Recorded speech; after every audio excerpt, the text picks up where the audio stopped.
All right, Chairman.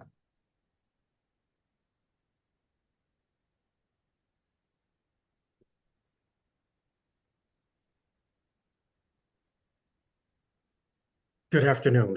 The Board of Adjustment is now in session. My name is Anthony Robinson, and I will be chairing today's meeting.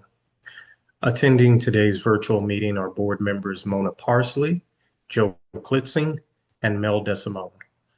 Also in attendance for the city is Mary Hart Burton, Zoning Administrator for the city, Evan Winkler, Development Planner for the city, who will also represent the city in the cases we are hearing today. Uh, Sandra Long, Acting Zoning Inspector, Andrea Gutierrez, Lead Zoning Specialist. Our attorney for the board is Archer Mellon, and our court reporter is Laura Stewart. Today we will be hearing 4 cases. First, we will hear from the city's representative, who will explain why the permit could not be issued.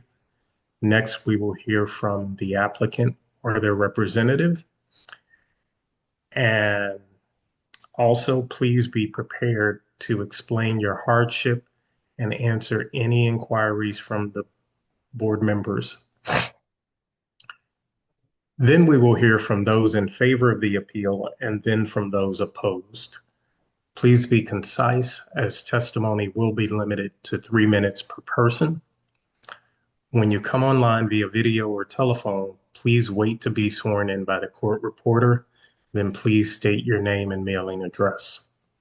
To ensure proper records for our court reporter, we ask that those online or by telephone to please remain on mute. Following testimony on all of today's cases, the board will go into its deliberative portion of the hearing, at which time we will vote on all cases heard. The board will notify each applicant or their representative of its decision in about 2 weeks. You're welcome to remain during our deliberations. However, we will not hear additional testimony at that time. You may also call the lead zoning specialist, Drea, tomorrow at 314-622-3666 to learn the outcome of your appeal. Again, that number is 314-622-3666. Drea, will you please read appeal number 11980? Appeal number 11980, 2821 North Vanaventer Avenue. Do you swear or affirm that the testimony you're about to give will be the truth, the whole truth, and nothing but the truth? I do. Good afternoon, board members. My name is Evan Winkler, Community Development Planner for the City of St. Louis, and I'll be representing the Building Commissioner. I'm here to present evidence of an appeal to the Board of Public Services decision to revoke a conditional use permit with conditions to operate a convenience store and gas station at 2821 North Vanaventer Avenue. I'd like to present as evidence for this case photos and aerials of the said property and a certified copy of the City of St. Louis zoning ordinance. First, I'll be reading the proceedings, and then I'll be reading the Board of Public Services decision to revoke, as well as the appeal form. On March 16, 2021, a conditional use permit number 129107, permission is hereby granted to B1 Market, LLC, care of Khalid Motan, to occupy 2821 North Vanaventer Avenue as an existing business, convenience store, and gas station. No cooking and no liquor as authorized by and subject to the provisions of section 26.80.010 and or 26.80.060 of the revised code and subject to the attached 19 conditions. Should you feel aggrieved by our decision or any part thereof, you may appeal within 30 calendar days of the date of this notice to the Board of Adjustment, Room 400, City Hall. For your convenience, there's included with this notice an application for appeal. By order of the Board of Public Service, March 16, 2021, Secretary to the Board of Public Service, Michelle Knox. And then on August 20th, 2025, revocation of a conditional use, permit number 129107, application number AOP-6140-21, located at 2821 North Vanaventer Avenue. Dear Mr. Matan, on August 19th, 2025, pursuant to Section 26.100.030 of the Revised Code of the City of St. Louis, the Board of Public Service voted to revoke conditional use permit number 129100 issued to B1 Market LLC, care of Khalid Matan, to occupy 2821 North Vandevetter Avenue to operate an existing business, convenience store, and gas station with no cooking and no liquor. Conditional use permit number 129107 is hereby revoked by order of the Board of Public Service on August 19, 2025. Any person or persons jointly agreed by any decision of the Board of Public Service or an officer, department, board, or bureau of the municipality may appeal this decision to the Board of Adjustment pursuant to Section 26.84.040 of the Revised Code of the City of St. Louis.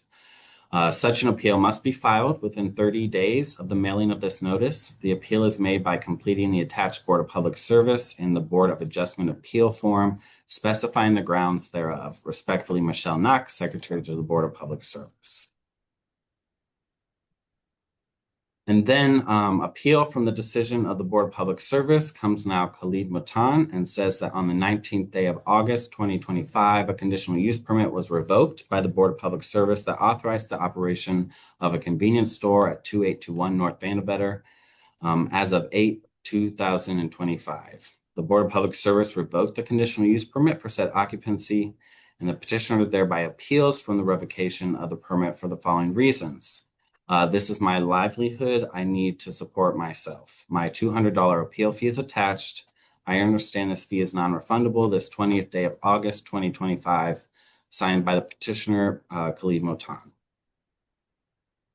Sandy wasn't able to be here with us, the acting zoning inspector. However, the board member should have a copy of her memo. And so I'll give a quick summary of her memo of an investigation that was done on August 18th, or it was a follow-up to the August 18th. This investigation was done today. It says an investigation was conducted on August 18, 2025 for compliance to a conditional use permit with conditions for a convenience store and gas station, no cooking, no liquor.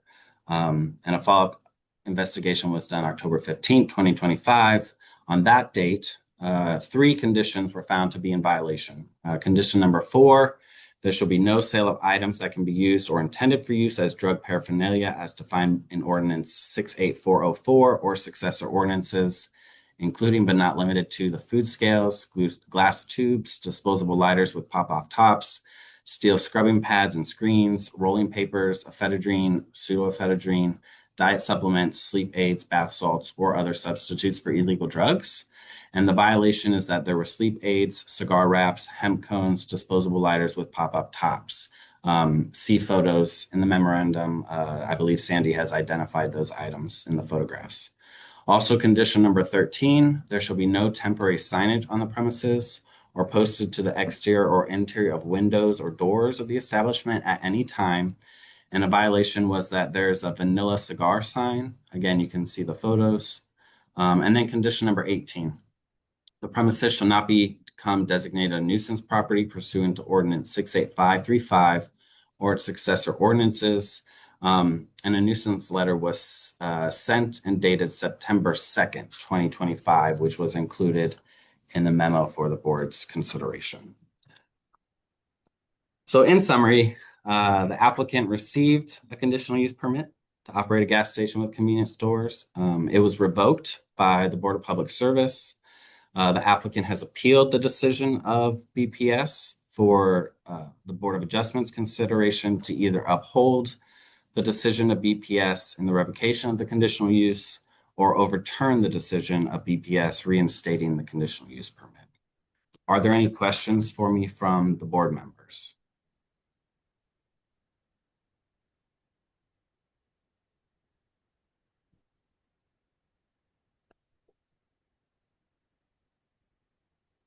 Okay, let's hear from the appellant.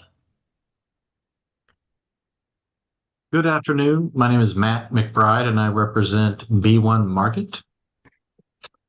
Good afternoon, Mr. McBride. Let's get you sworn in. Raise your right hand, sir. Do you swear or affirm that the testimony you're about to give will be the truth, the whole truth, and nothing but the truth? I do. Thank you. Thank you. And thank the board for their time in entertaining these appeals and for serving on the board. Again, my name is Matt McBride. I'm an attorney at Lashley and Bear and represent B1 Market, which is owned by Khaled Motan. You can see his son Mali is on the call here as well. Mr. And they have McBride, occupied. Yes, sir. I'm sorry. Can we get a mailing address for you? Yes. My apologies. 714 Locust Street, St. Louis, Missouri, 63101. Okay, sorry. Continue. Thank you. And they have been operating 2021 North Vanderventer since the issuance of the conditional use permit in March 16, 2021. They sell gas, soda, and other items in the Jeff Vanderloo area and in the 12th Ward. Mr. Khaled Motan, he relies upon B1 Market for his livelihood. He manages with his employees, and he lives off the revenues he makes from that. Since the starting of this process with the Board of Public Service, he has brought in his son, Mali, and has recently engaged me as well. In September, he obtained a permit for the permanent signage from the building division. And we understood that there was an inspection which occurred yesterday of the premises. And at that time, it was pointed out to the individual that was there on premises that the only concern was the sleeping aid going by the brand name Dorman, which has since been removed after that investigation. We weren't aware of any other of the concerns which were raised in the investigation and just read into the record. Throughout the entirety of the operation of B1 Market, Mr. Motan has worked diligently to follow the recommendations of investigators. If there's anything that has been sold, then that is questioned by the investigator, he pulls it from the shelves. And so he has also been in other similar convenience stores and from his point of view sees other items which are being raised with this board being sold by other convenience stores in the area. And through his somewhat of a limited language barrier, he's trying to understand how that operates and what constitutes the violations and what does not. They're in the process of reaching out to Ms. Barb Potts, the neighborhood stabilization officer for the neighborhood, in response to the notice of nuisance from September 2.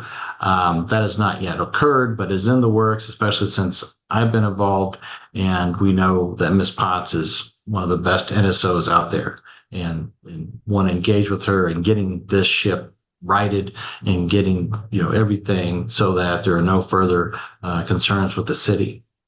Also, since I've been involved, I've not had an opportunity to reach out to Alderwoman Tyus. I see her on the line as well. I know that they want to resolve any concerns that the alderperson may have. He's been involved in his business and he meets individuals, again, performing these investigations. So he's trying to be in compliance to the best he can with the conditions of the conditional use permit and has been accelerating his efforts to do so. I think he needs more time to finalize it as indicated by the signage permit, which he just obtained. He's not serving alcohol. He's not serving food. He's not serving items which would be clearly in violation of the conditions of the use permit.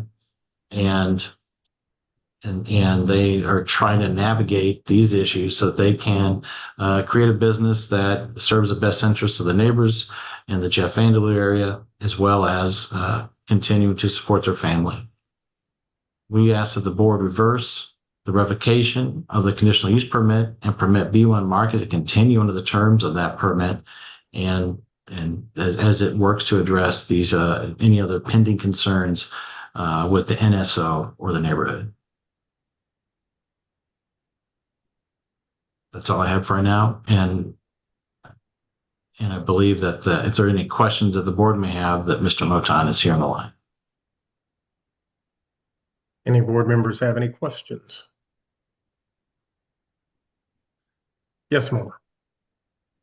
So, Mr. McBride, has he removed the temporary sign? Because the pictures on the 15th still show.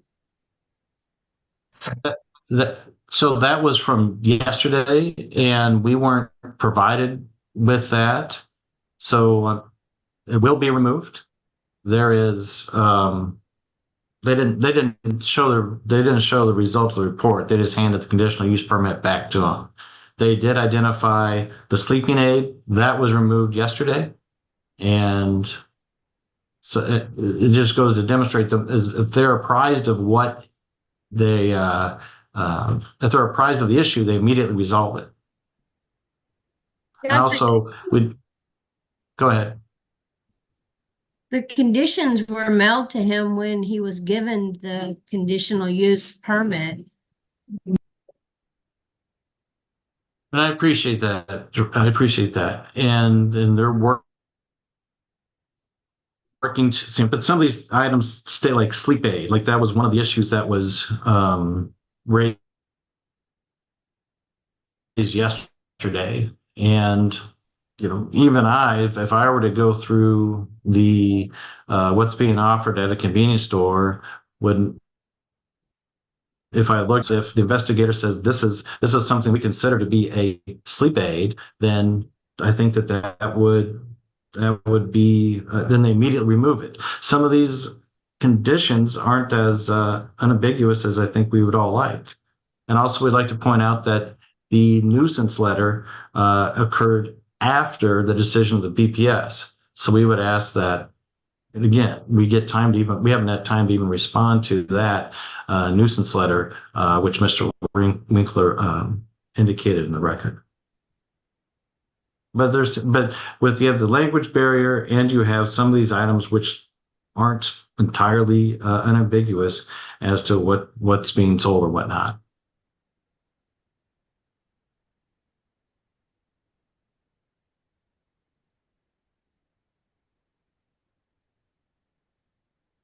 Okay, so the answer is language barrier? Well, the answer is twofold. You asked about the sign, and the sign, they weren't asked to remove it yesterday to begin with, and yet they put it up anyway. They just, and I appreciate that. And they have, I don't know if there's confusion between that and the signage permit that they received from building division recently as well. So I'm not sure what the situation is. I see Mr. Moton has his hand up, and he may be able to add some more insight to this if the board would permit Mr. Moton to weigh in. So sorry, which sign was? Mr. Moton, you are out of order. Until I call on you, you are not allowed to speak. Mary. Thank you, Mr. Chairman. So this question is for Mr. McBride. Mr. McBride, when I look back through the file, I see where your client was before BPS on about July 14th and again on about August 18th. And this is before the revocation actually occurred. And in both times, then he was in violation of several conditions. And some of those conditions he's still in violation of today. So what you're telling me is that after he went to BPS and they revoked it, and then he went to the trouble to hire you and pay to appeal to the Board of Adjustment, he still didn't think he had to come into compliance with the conditions before he came before this board? I think that he believes he is in compliance with the conditions. That if we're looking at one temporary sign and again this ambiguous sleep aid, both of those will be removed. I don't believe these are not intentionally violative of anything in the 2021 list of conditional use permits. But he took the effort to answer your question, Ms. Burton, to obtain the permit from the building division for any exterior signs. And so after BPS revoked the ordinance, or I'm sorry, revoked the occupancy permit, then he got a nuisance letter during that time where and I think most people would have expected someone whose business was revoked and they were appealing it, we would have expected them to behave in a good manner. And then he gets a nuisance letter. To me, that I don't says think, he was behaving even worse than he was before BPS revoked his permit. I don't think that's the nuisance letter doesn't indicate when any of the issues occurred. And I know that I think that would be the incorrect inference to draw from the receipt of the nuisance letter. Okay, and then I think I heard you say earlier that your client needs more time to come into compliance. How much time? We've been waiting since July. I believe the only thing they have left to do is just remove the items that were read from the inspection that they just learned about today. Well, you still have to Again, resolve there's a that very nuisance. You still have to resolve that nuisance letter issue, and I don't think that happens as quickly as a couple of days. Well, again, the nuisance letter occurred after the revocation. We are in the process of reaching out to Ms. Potts and the problem properties officer for the police. We understand that many of the items there's a club across the street, and that many issues relate to things spilling out from that club across the street. So you have the record in front of you. I don't have the documents relating to what was in front of the BPS, and my client didn't have them or doesn't have them at this time. So again, I'm at a disadvantage for information as to exactly what occurred before the BPS, Ms. Burton. But they are resolved in getting everything addressed so that we can get this behind us. Thank you. Mel? One of the things I have a problem with is when you say, oh, we're getting rid of some of the stuff he didn't know, but when the box itself says sleep aid, Dorman says on it, sleep aid. How can you not mistake that and say, well, I didn't know it was a sleep aid, but it says on the box, sleep aid. So my concern is they were given conditions. He says, oh, we have a language barrier. Okay, I can appreciate that. But when you look at your conditions and it says no sleep aids, and you look at the box and the box says sleep aids, how do you confuse that?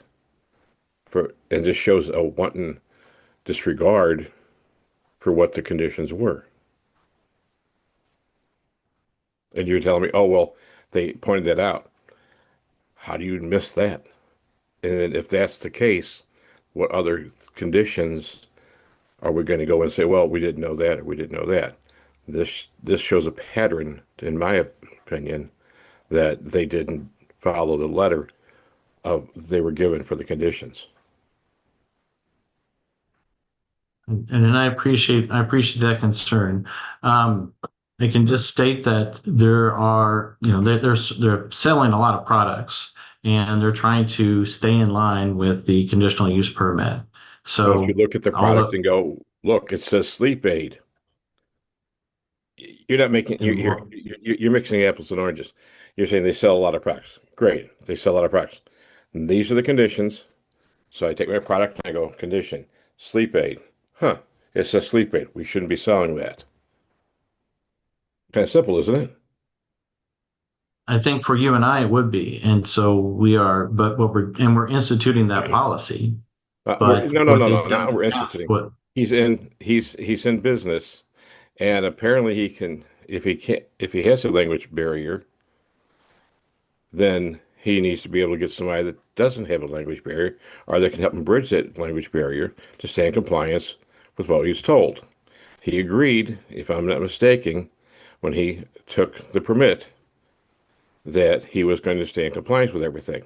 If there was a problem with his language barrier, as you're trying to point out, then he should have got somebody that can bridge that gap so that he can stay in compliance with what he said he was going to do.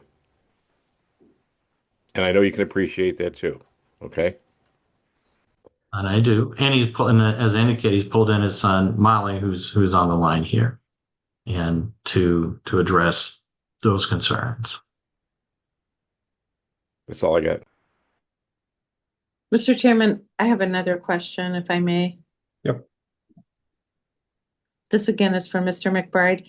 Mr. McBride, are you in a position to do something about this language barrier? Are you in a position to communicate to your client exactly what he needs to do? I am, and also, I'm sorry. And he'll be able to You want me to understand talk? that? I want to make sure I'm not talking over you. I apologize. The answer is yes. And that again, his son is Mally, who's on the line here, is also assisting with that. Thank you. But we're addressing the gravity of, again, the nuisance letter as well, and these other issues, so that we will not have these issues going forward.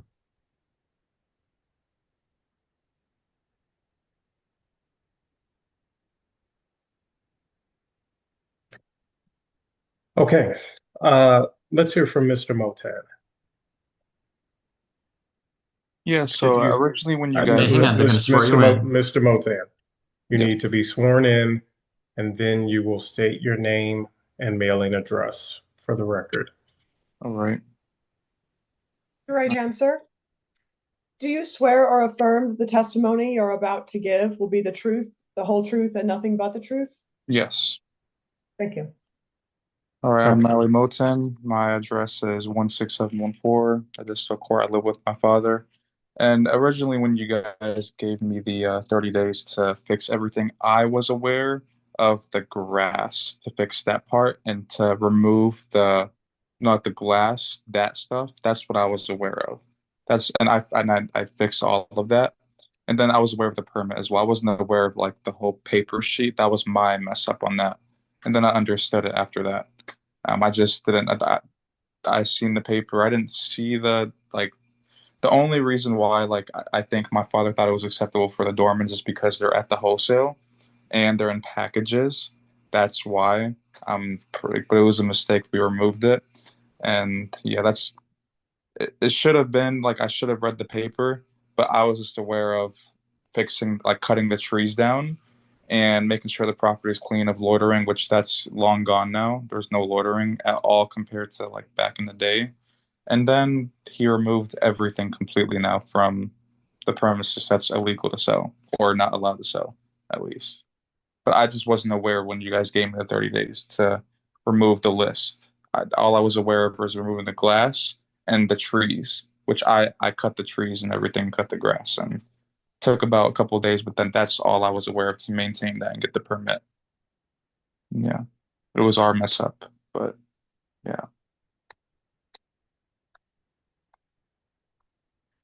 Any board members have any questions?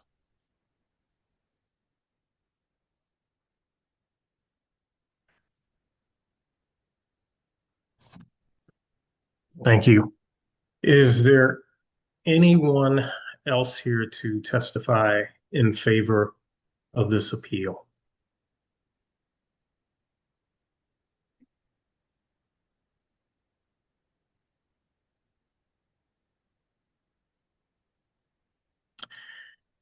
Okay, is there anyone here to testify in opposition to this appeal?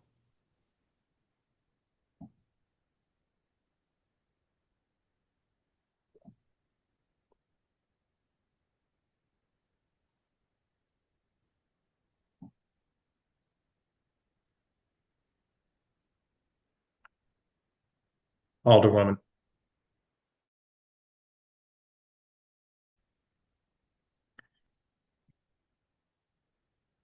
Yes, sir, Mr. Chairman. Yes. Let's get you sworn in.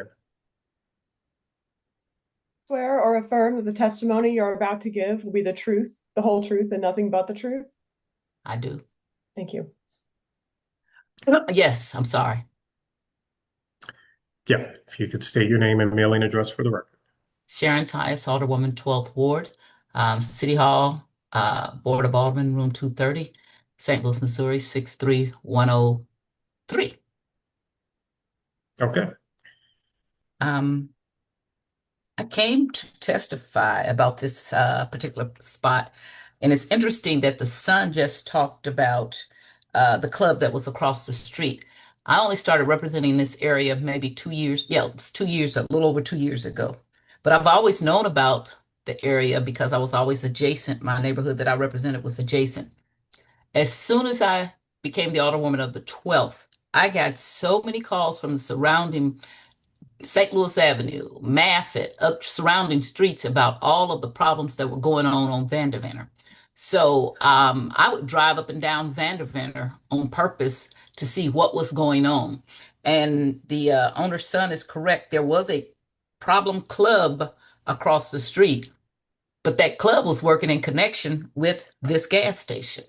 So the club people were hanging out on the gas station. They were parking their cars. I had occasion for the owner to call me because there was a fire in some buildings that was right around the corner and across the street. I tore down. I had the building division tear them down. Then he wanted to expand.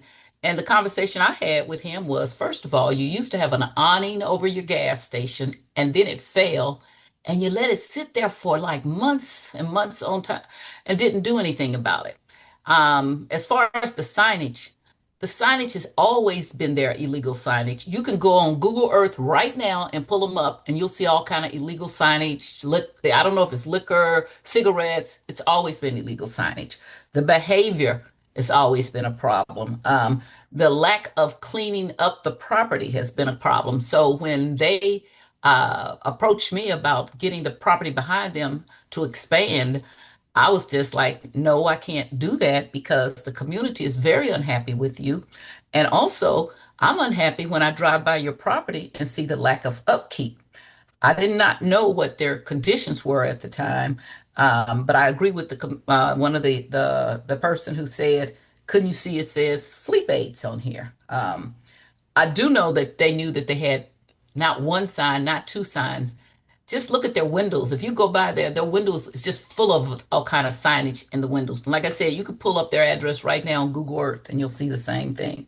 They got a nuisance letter because the people who live around them were always complaining. I don't understand how owners say they don't know that their property is a nuisance. I suggest that those owners need to live next door to their owners, to their property, and then they would get a good idea about what their property, how their property is being operated. I can't say an owner is there all the time, but I can say every single time I drove by that property, there was something wrong going on.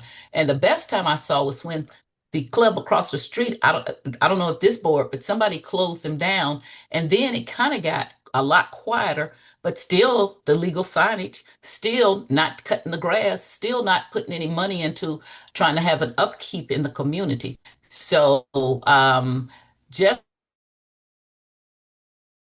from the complaints I have, I could not in good conscience support them staying and using the excuse about language. It does not take you to speak in English for you to know that your property is not up to snuff, and their property was never kept well. And for those reasons, I support the revocation of the license and would ask this board to affirm the finding. Thank you. Any board members have any questions?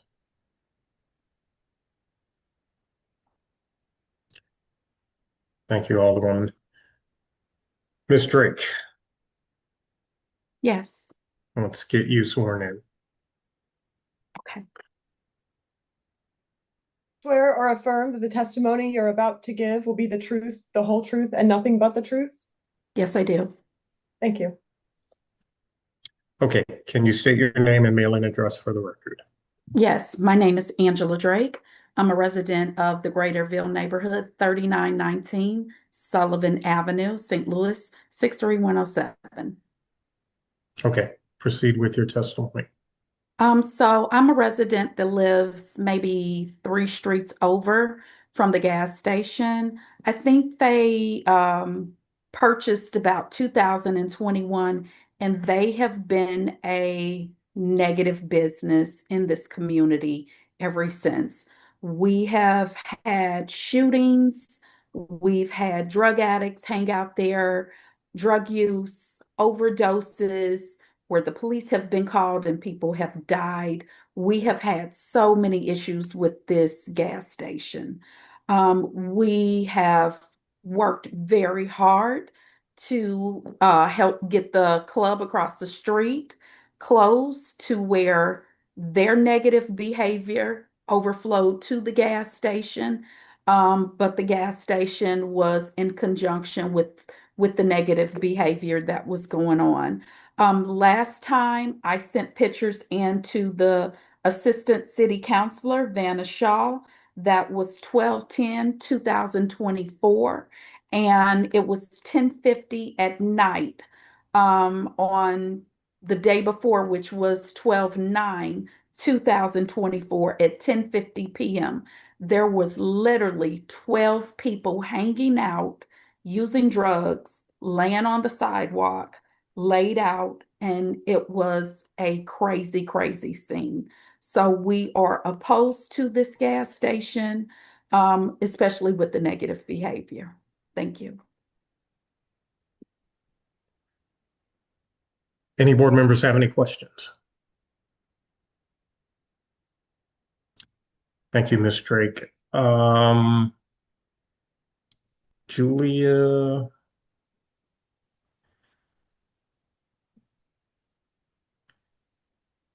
You are on mute, Julia. Okay, I'm There you here. go. Okay, let's get you sworn in. Raise your right hand, ma'am. Do you swear or affirm that the testimony you're about to give will be the truth, the whole truth, and nothing but the truth? I do.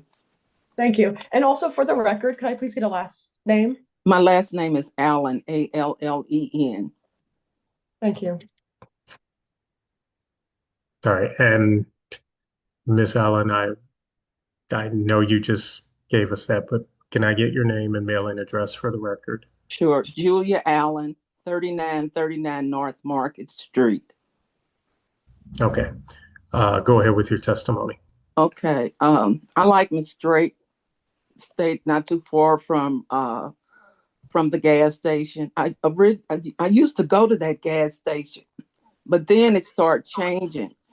You had all of a sudden you go there to get gas, you couldn't hardly get to the pump, and it was just so much traffic there. I couldn't kind of figure out what was going on. And then at one of our neighborhood meetings, we were told what was going on, and I have to commend Barb Potts for assisting us in getting the nightclub code and the police department.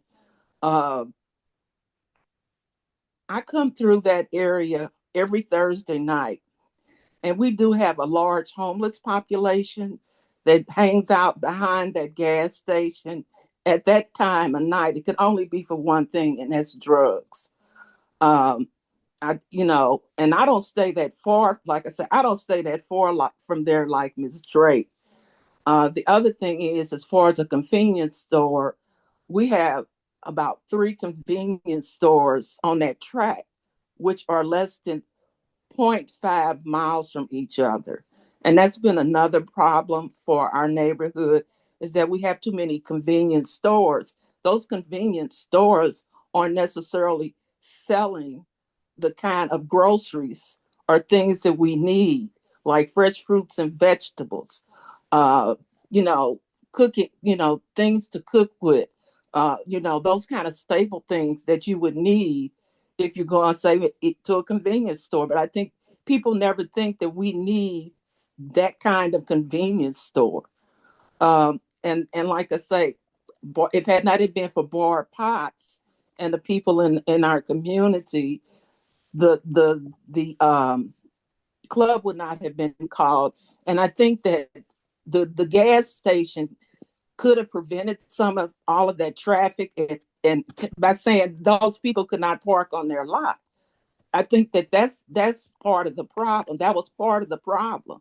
And I just think that also, if I'm hearing right about when he received the letter, I think if he got it before this hearing, I think that they had enough time to make the changes that they need to make in order to to come up to code.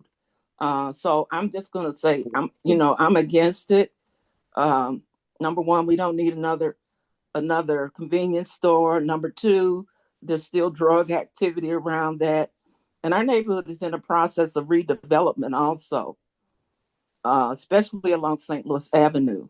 So we're looking for good neighbors. I don't think that they reached out to anybody in the community to to ask the community what the community would like to see. I don't know if that's important or not, but it's important to most of the people that live in our neighborhood. Thank you.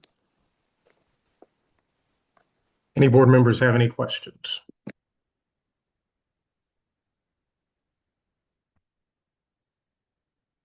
Thank you, Ms. Helen. Representative Collins. Hello. Hi. Hi. Let's get you sworn in.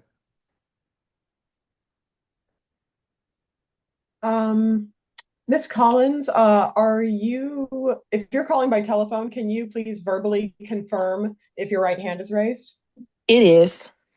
Do you swear or affirm that the testimony you're about to give will be the truth, the whole truth, and nothing but the truth? Yes. Thank you. Thank you. Okay, can you state your name and mailing address for the record? Yes, I am State Representative Kimberly Ann Collins. I represent the City of St. Louis, Missouri 77 District in the Missouri House of Representatives 103rd General Assembly. And then my home address is 4234 East Lexington Avenue, St. Louis, Missouri 63115 in the Greaterville neighborhood.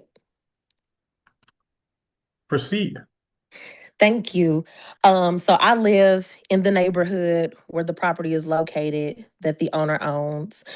And it's actually right across the street from the Jeff Vanderloo neighborhood. So what happens in one neighborhood does trickle over to the next neighborhood because the boundaries are just right, next door to each other. But I'm in strong opposition to this. And we were here a little bit over a year ago. We were in the same situation with this same owner for another property of his that actually sits on St. Louis Avenue in Newstead, in which was a corner store, it was a convenience store. And if you drive by there today or tomorrow, you could drive by there in the next 5 minutes. It's a absolutely disgusting property where we had seniors who lived next to that property. I use that as an example because it's a clear example of how he operates businesses in our neighborhoods. Now, we work diligently to stand in opposition to that property and to shut that operations down, which was successful, but he could care less how his property looks. And so I believe that he exemplifies what we believe is predatory behavior. And I think the thing that Mr. Moten and his attorney is missing is that his property and his business, it has a chronic problem in our community. It is a chronic problem in our community. It's an issue. And many of us have been frankly relieved that this permit was revoked. And the question is that's always at the forefront of my head is what about the quality of life of the people who live here, right? And so Mr. Moten has shown zero regard for our neighborhood. He has shown zero concern for the people who live in the neighborhood. And the property is consistently filthy. It's an eyesore, and it has always looked and feel of a place and a space that is completely neglected that residents actually really do avoid going to. And we, if we have convenience stores and gas stations in our neighborhood, we want those spaces to be able to feel, we want them to welcome us, but we also want to be able to feel safe going. And as I stated, most of us, if not, I don't know a resident that actually goes to that gas station to get anything, not gas, not products, candy, or whatever he sells. And it's not just about what might be happening behind the closed doors, what is happening behind the closed doors. It's about the activity outside the station. It's about the loitering, the disturbances that have happened at that gas station, the suspicious behavior, the paraphernalia. And I think that it makes it clear that the owner is not really managing the business responsibly. Um, he said over a year ago at the other property, it's his livelihood. And my response back to that is this is our community, and we have to live here with the consequences of the bad business practices that he has on his parcel where he pays his property taxes. He doesn't live with the noise. He doesn't have to deal with the trash or the fear of walking past his own business every single day. We do. We have to grow our kids up in this neighborhood, our families, seniors. And a responsible business owner takes the pride in what they own. A responsible business owner cares not just about the parcel that you pay the taxes on or the parcel that you own, but a responsible property owner and a business owner that is responsible truly does care about the people around them, the people who live in the neighborhood. And that's not what we've seen. We have never seen that out of Mr. Moten. What we have seen is the exact opposite, a business that has made things worse, not better, and will not communicate with the residents around, will not reach out and show up to a neighborhood meeting. And we have open door neighborhood meetings. We are consistent with our neighborhood meetings. We are an open door book. And so I think that our neighborhood is we absolutely deserve better. And we are asking this board, it might be a few of us on this call today, but we are truly a reflection of those that are not here that feel the same way. We are asking that you all uphold the revocation of this permit. Those that live, eat, breathe, sleep, and play here in this neighborhood deserve better. And especially in a community where we're trying to grow, heal, and thrive, and we're undergoing neighborhood planning in the Ville, Greaterville, and Kingsway East, we truly do care about our communities. And his property, his business is not it. He's shown zero regard. Thank you. Any board members have any questions?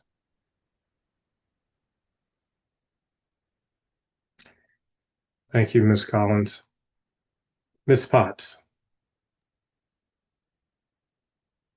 Okay. Hi, how is everybody? Hi. Let me put my video on and I will be happy to. Do you swear or affirm that the testimony you're about to give will be the truth, the whole truth, and nothing but the truth? I do. Thank you. Okay, and if you could state your name and mailing address for the record. It's Barbara Potts, and my mailing address is 1520 Market Street, room 4000, 63103. Okay, go ahead with your testimony. Okay, first and foremost, I want to let you know that the latest public nuisance that he received was a renewal. Not the first public nuisance he's received. He's received several. The fact of the matter is that he's had shootings. This one was put out. There was a homicide. The complaint number is 25-014613 on his lot. He has been spoken to by me, as a matter of fact, concerning some of the things that I have seen, drug dealing going through the glass, people who are not pumping gas, but just dealing drugs on the parking lot, the zoning inspection was brought about by pictures that I took of trash that you always had to bring another department in, like health, to cite him because he wouldn't pick it up. Graffiti. I just started having them cited by the building because I don't think it's fair for Brightside to come several times because he doesn't paint over it. He was also told that Dorman is not just a sleep aid. Let me tell you what Dorman is used for on the street. Dorman is a cutting agent for heroin and fentanyl. That's what it's used for. It's not really used as a sleep aid. And almost everybody who owns a convention, con a, help me, Convenience. yeah, thank you. Convenience store. I'm 67. Give me a break. Uh, anyway, a convenience store knows what dormant is. They know what it is, and they know they make a lot of money on it. Okay? So another thing is the market was closed public nuisance. It was closed via the ordinance, went through a hearing, closed public nuisance a year ago. Now, the owner of the market said, "Oh, it's the owner of the Midtown said, "Oh, it's the gas station." And Mr. Motan of the gas station says, "Oh, it's the Midtown." They went back and forth, blame, blame, blame. No, both of you were symbiotic relationships with each other. Barb, And yes, is Midtown the bar? yes, it is. Thank you. And Just I trying think to you will remember that. I think you remember that because we were before you then too. Yeah, thank you. No problem. The property on Newstead, even though this is not what this is about, it is indicative of what Mr. Motan does with his properties. That was also closed down and license revoked. I don't even think he had a license actually. And there is a debris pile, and I will say the last time I saw it was last week, over on the south side of that building that is still there. And it's not just tornado debris, it is garbage that's there, and it's on his private property. I'm looking at all my things here.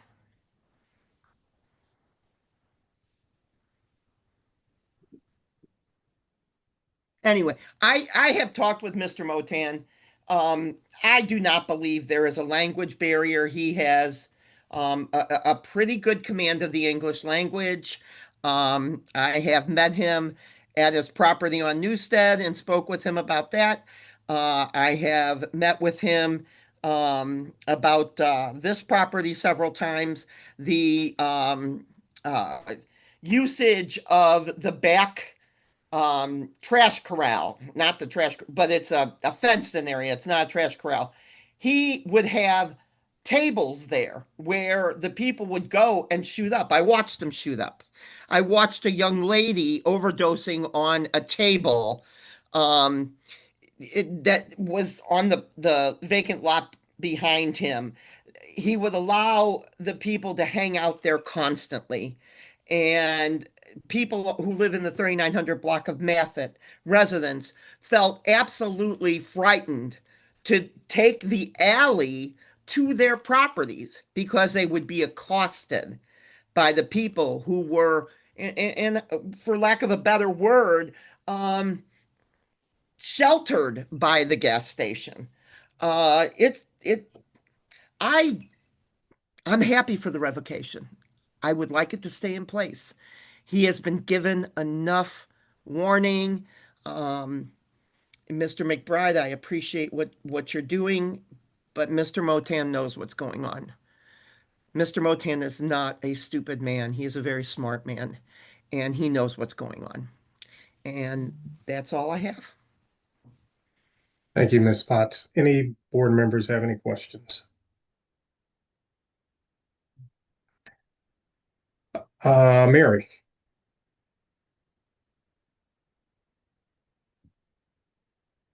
Thank you, Mr. Chairman. This question is for Ms. Potts.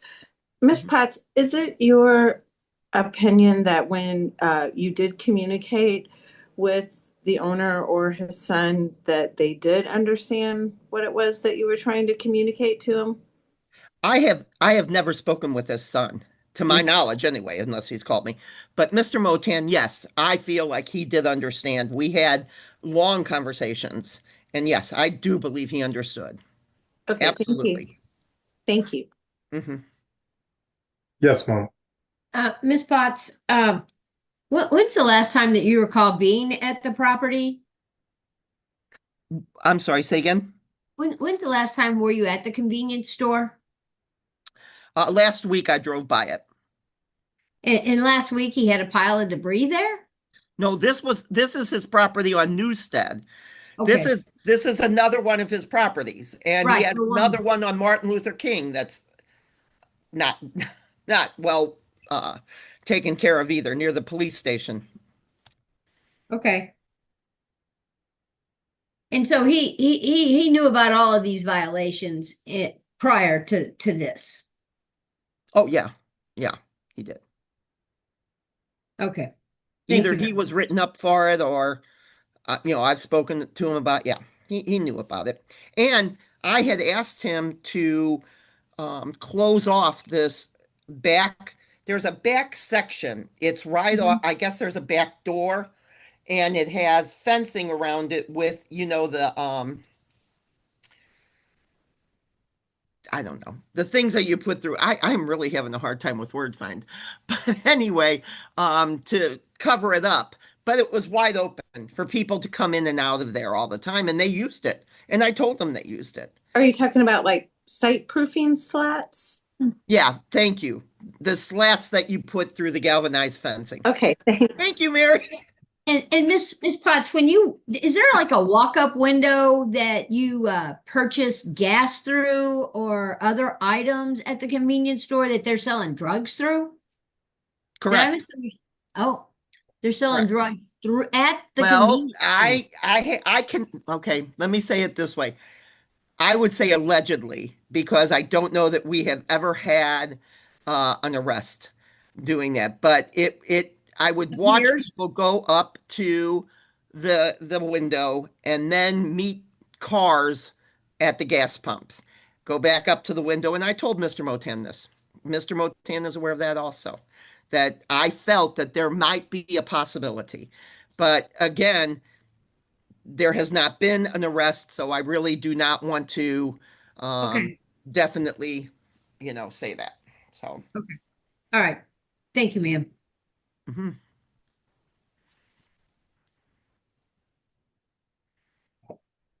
Any other board members have any questions? Is there anyone else here to testify in opposition to this appeal?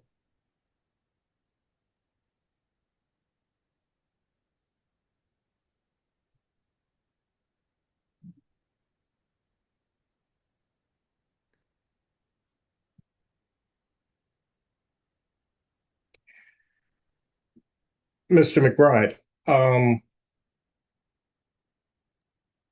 going to give you 2 minutes to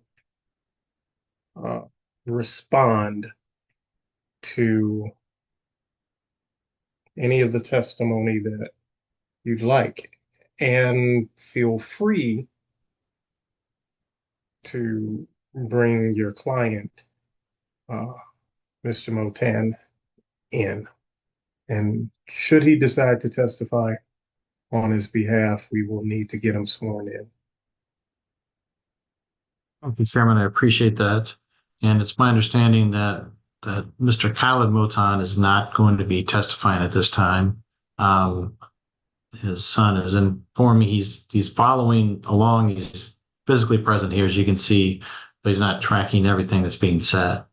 I would state that I certainly appreciate everything that the neighborhood representatives have indicated. However, a lot of that is conjecture, and there's a lot of statements that were made as fact, and I'm sure they're believed to be as fact of the people who made them, but their supposition as to any conjunction between the market and the club across the street. I know in my discussions with both both of the Motans, that there was fear from the people that were congregating on their site, and the same fear and concern that is expressed by the neighbors is felt by the Motans themselves. They've addressed, as Mr. Molly Motan had testified, they're addressed the loitering to the best they can, but that some of these matters shouldn't be shouldered solely by the property owner, but by the police as well, their intervention, who are short-staffed. We also ask that the board not consider the nuisance letter from September 2. I'm not aware of anything that occurred prior to that, but we note that the September 2 letter would have occurred after the BPS. So procedurally, I don't believe that it should be considered by this board. The Motans have communicated to me that they wish to be good neighbors and address these concerns that have been raised. And I know that there is frustration with the neighbors, but I don't believe that all of it is the cause of the Motans themselves. So we would ask that you permit them to address these concerns and to be the good neighbor that they've expressed to me that they wish to be. Thank you, Chairman. Sir. Okay. So you're asking us not to consider the September 2nd letter, which now has been nearly 45 days later. And why would we not consider that 45 days after its issuance? Well, we're appealing the decision of the BPS, which was from August 20. So that wouldn't have been something that was considered by the Board of Public Service in their revocation. Sure. But there's a nuisance letter that was submitted nearly 45 days ago. No, and they're which is a making efforts to respond to violation, that.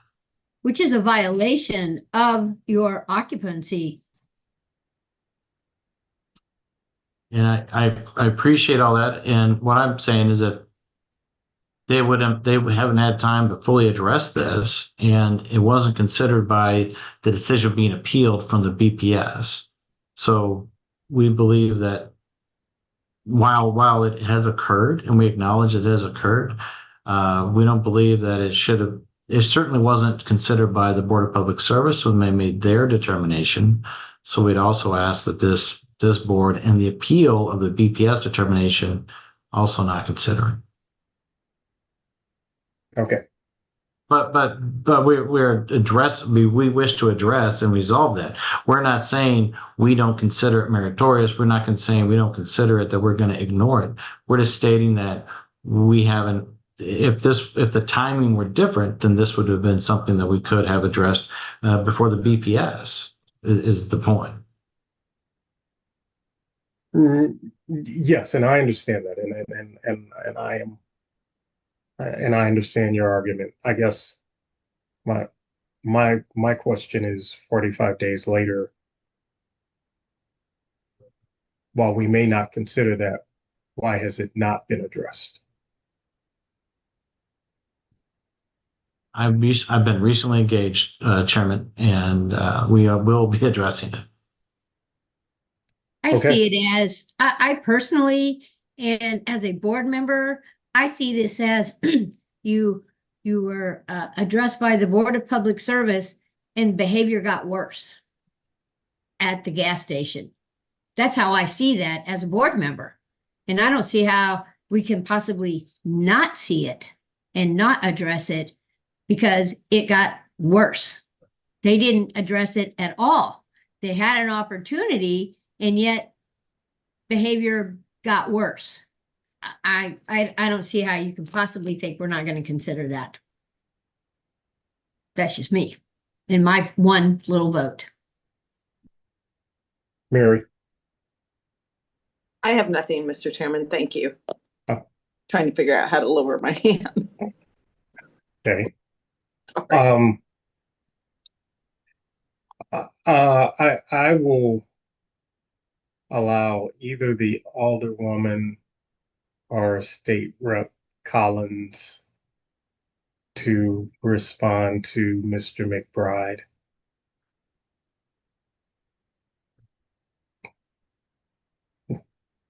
Two minutes, whichever. I'll respond to him. I'm a lawyer. I can respond to him to say, as a lawyer, if that was my client, I know you're new to this process, or to representing this client here, but I would have gone over everything and said, look, these are the things that they have said. These are the other problems you have. We don't want to go into this hearing not being able to say we've done this, this, and this. We haven't gotten it all done, but we've done certain things. I would tell you that I didn't meet with any of the people that came to speak today. I myself have been driving by that situation for a couple of years now, and your client has not put any effort into it. So to come now and say we're going to fix it, and I agree with Miss Parsley, is that you should have been working on it, and he should have been working on it. And if you're going to be in business, if you don't understand English, then maybe you have to be someplace else where English isn't the first language. But if you're going to be in our neighborhoods and you're going to be doing business, you cannot then cry, I don't speak English, and that's not fair to me.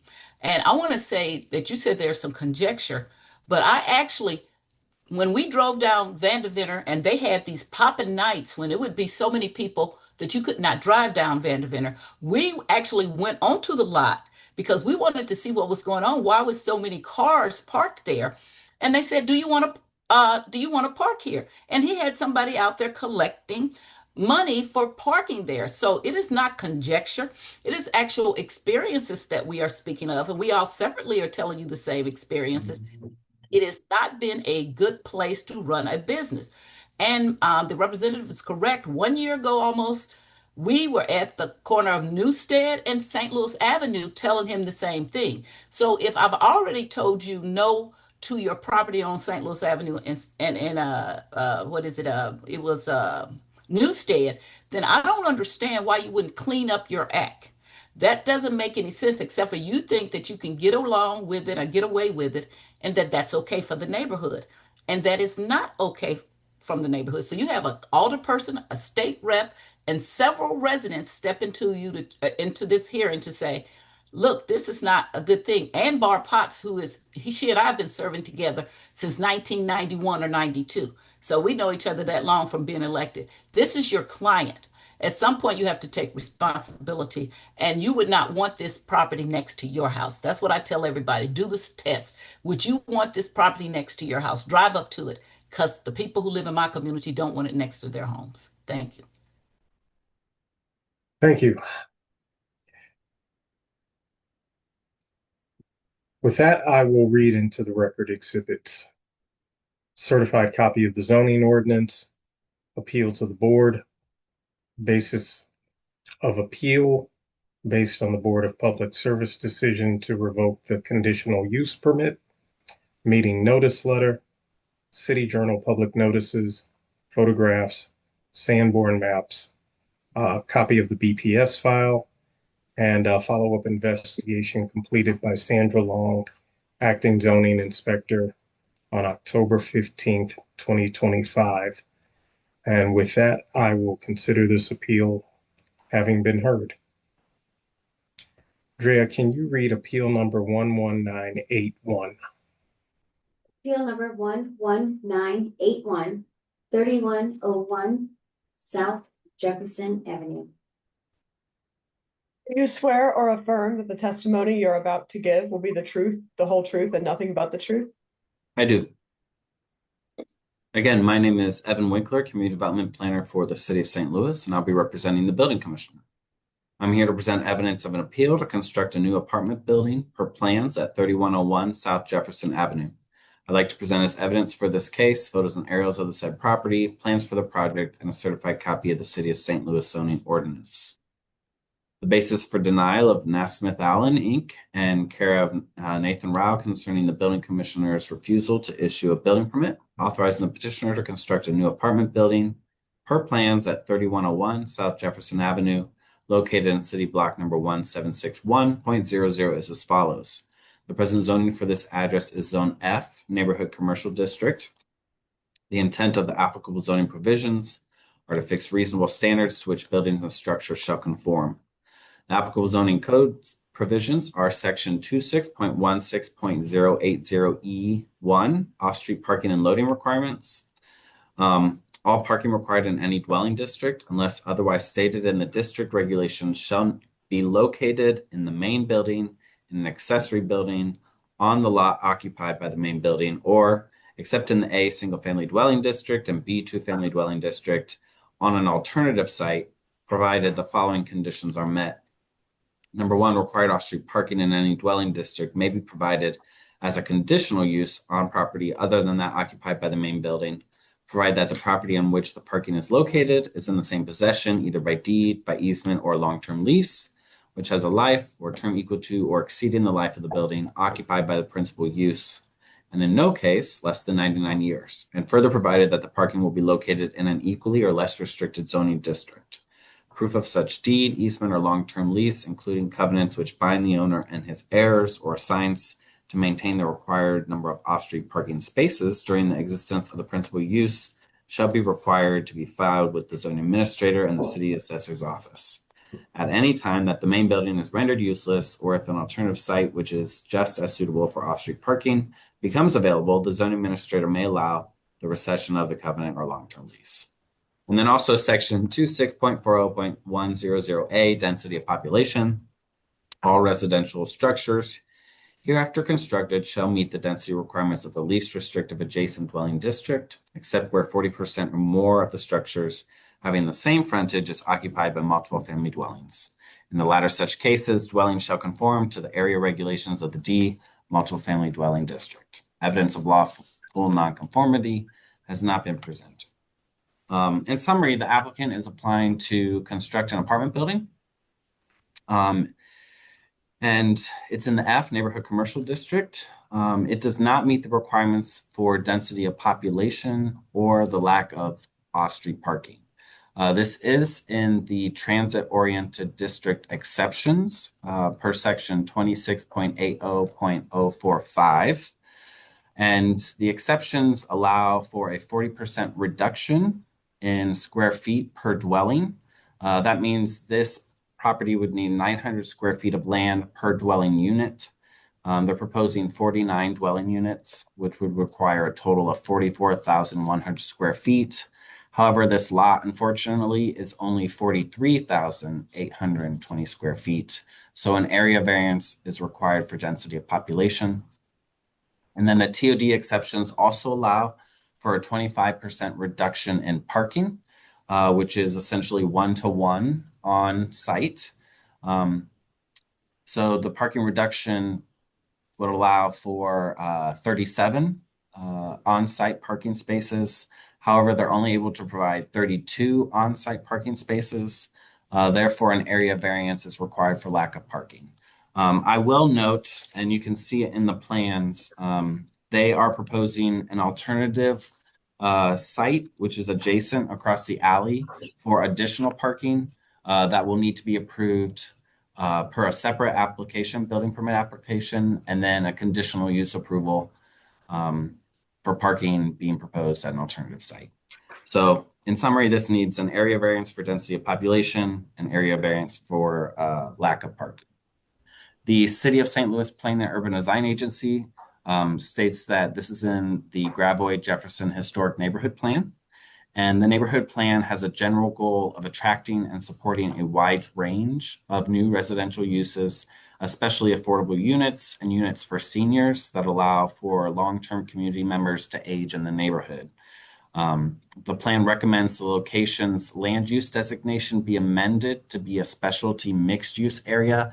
And that was from the 2005 strategic land use plan.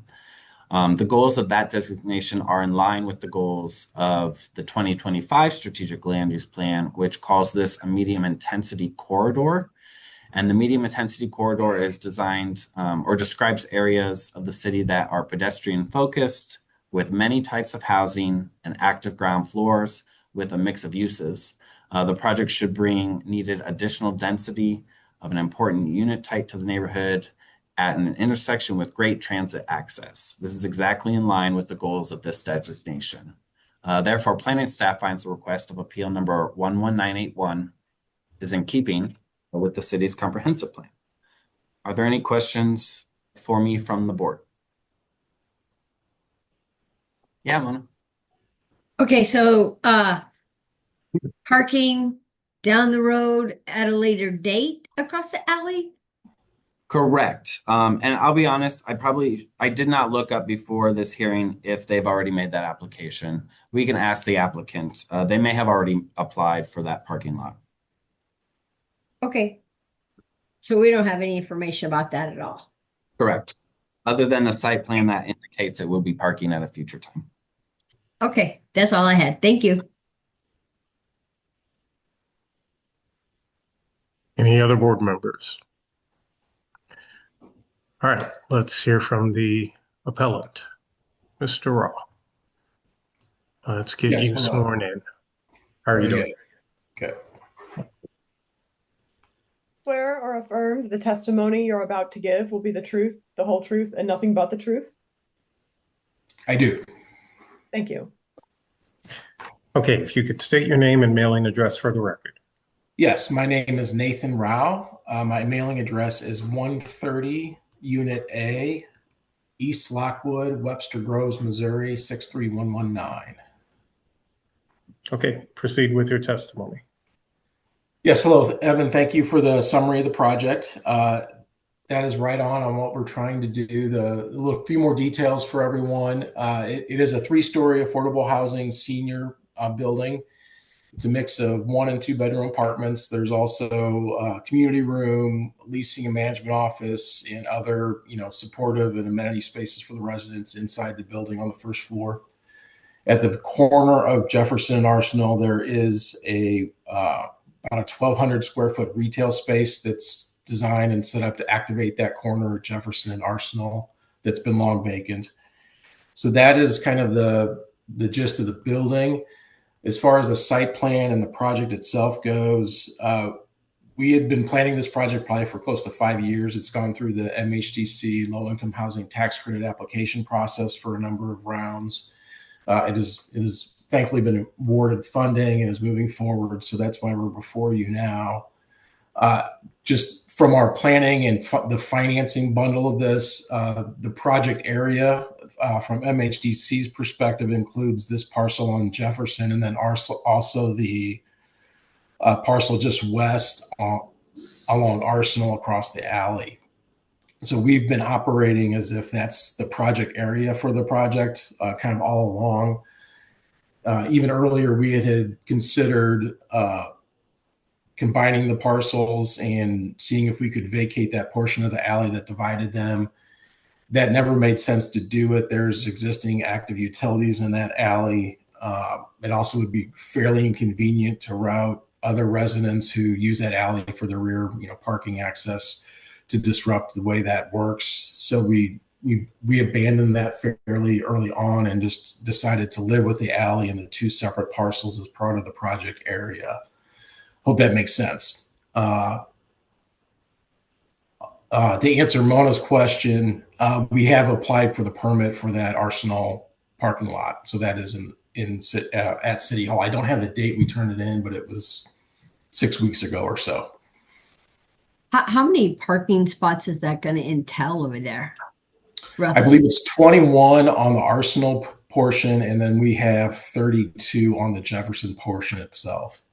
Would part of that be for staff? It is, yes.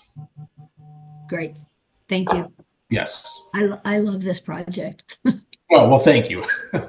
We hope to get it going.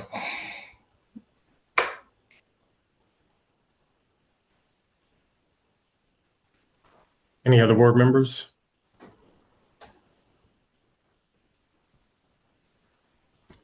Thank you, Mr. Rao. Is there anyone here to testify in favor of this appeal? May I say something, please? I forgot to mention, we did provide a number of letters of support for the record. I believe we sent them earlier in the week. I trust that they're in the record somehow. Yes. Okay, very good. Did you have something in mind for the retail space? It is set up for like a light coffee shop sort of use, not a heavy restaurant. There's no large, cooking hood or anything like that, but it'll be a light Okay. pastry Just coffee curious. shop is the intent. There's no tenant identified yet, but that's the way it's set up in the drawings at the moment. How soon do you think you'd be up and open for tenants? We're hoping to break ground early in 26. As soon as we're through the permitting process, I would gauge a year of construction and, be open for a tenant. I would imagine early 27 if I'm doing my math right. Great. Thank you.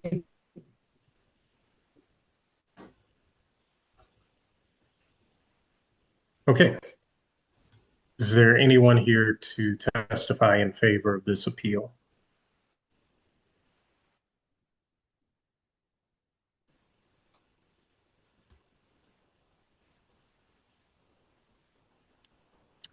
Is there anyone here to testify in opposition to this appeal? I'm sorry, give me just a second.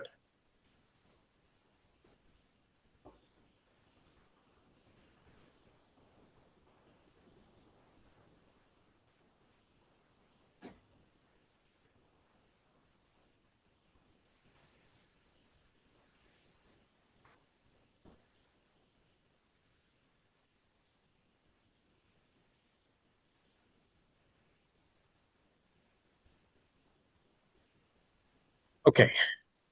Is there anyone here to testify in opposition to this appeal?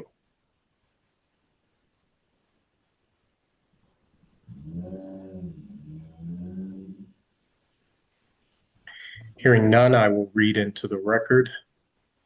Exhibits, certified copy of the zoning ordinance, appeal to the board, basis of denial, meeting notice letter, City Journal public notices, photographs, Sanborn maps, memo from Planning and Urban Design, a letter of support from Alderwoman Alicia Sanye, letter of support from Tristan McKenzie, President, Tower Grove East Neighborhood Association, letter of support from Timothy Mulligan, Building Review Committee, Benton Park Neighborhood Association, letter of support from Ken Haggerty, President, Benton Park West Neighborhood Association, and 12 letters of support submitted by the petitioner. And with that, I will consider this appeal having been heard. Drea, can you read appeal number 11982? Appeal number 11982, 4041 South Broadway. Swear or affirm that the testimony you're about to give will be the truth, the whole truth, and nothing but the truth? I do. Again, my name is Evan Winkler, Community Development Planner for the City of St. Louis, and I'll be representing the Building Commissioner. I'm here to present evidence of an appeal to install one non-illuminated sign per plans at 4041 South Broadway. I'd like to present as evidence for this case photos and aerials of the said property, plans for the project, and a certified copy of the City of St. Louis zoning ordinance. The basis for denial of A1 sign, care of Gary Washason, sorry, I'm butchering that name, but concerning the Building Commissioner's refusal to issue a building permit, authorizing the petitioner to install one non-illuminated sign per plans at 4041 South Broadway, located in City Block number 2606.00 is as follows. The present zoning for this address is Zone B, two-family dwelling district, and Zone F, neighborhood commercial district. It's also in the transit-oriented development ordinance number 71886, which doesn't address signage. But the intent of the applicable zoning provisions, it is fixed reasonable standards to which buildings and structures shall conform, and the applicable zoning code provisions are section 26.68.080E2, signs in zone districts A, B, C, D, and E. E states that the permitted maximum sign area of all other uses, the total signage shall not exceed 30 square feet. Evidence of lawful nonconformity has not been presented. So in summary, the applicant's trying to apply for signage for this school. It's actually dually zoned, and when a parcel is dual zoned, we use the more restrictive regulations. So in this case, it's the B two-family dwelling district, which only allows for 30 square feet of signage. And this sign is 188 square feet. Therefore, an area variance is required prior to approval. The City of St. Louis Planning and Urban Design Agency states that in the regular course of business, the Board of Adjustment periodically hears appeals related to sign regulations.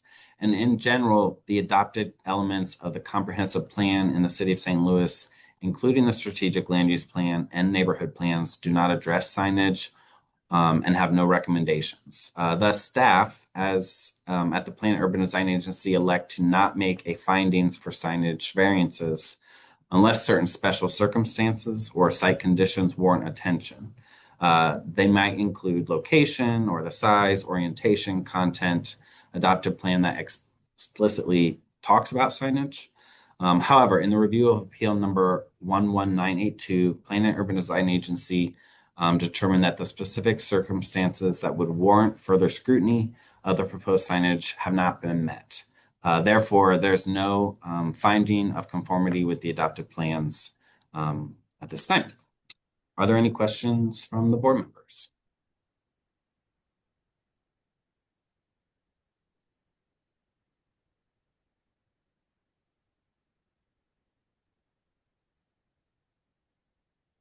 Okay, let's hear from the appellant. Ms. Henry. Good afternoon. Good afternoon. Let's get you sworn in. Your right hand. Do you swear or affirm the testimony you're about to give will be the truth, the whole truth, and nothing but the truth? I do. Thank you. Okay, can you state your name and mailing address for the record? Shemiaka Henry, 801 North 11th Street, St. Louis, Missouri, 63101. Okay, proceed with your testimony. Yes, good afternoon again.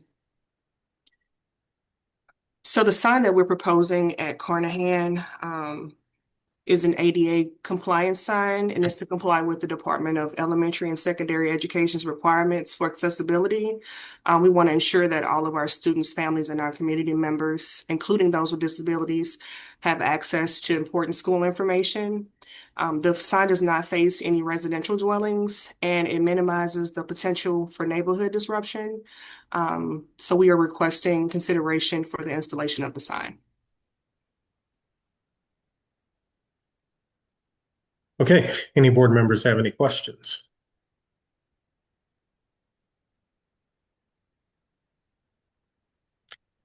Thank you, Ms. Henry. Is there anyone here to testify in favor of this appeal?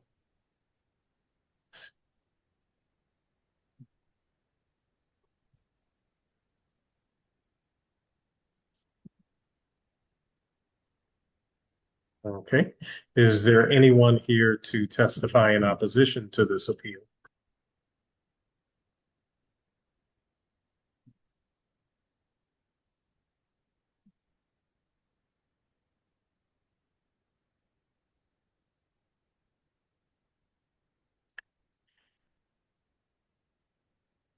Hearing none, I will read into the record exhibits, a certified copy of the zoning ordinance, appeal to the board, basis of denial, meeting notice letter, City Journal public notices, photographs, Sanborn maps, and a memo from Planning and Urban Design. And with that, I will consider this appeal having been heard. Drea, can you read appeal number 11960? Appeal number 11960, 6400 Oakland Avenue. Swear or affirm that the testimony you're about to give will be the truth, the whole truth, and nothing but the truth? I do.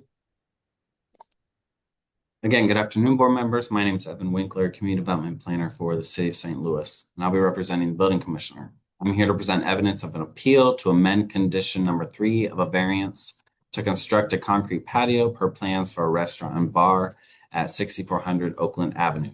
I'd like to present as evidence for this case photos and aerials of the said property, plans for the project, and a certified copy of the City of St. Louis zoning ordinance. On June 25th, 2025, the Board of Adjustment of the City of St. Louis met to hear appeal number 11960 pursuant to section 26.84.040 of the zoning code concerning the building commissioner's determination that it would violate the zoning code to construct a concrete patio per plans for a restaurant and bar at 6400 Oakland Avenue.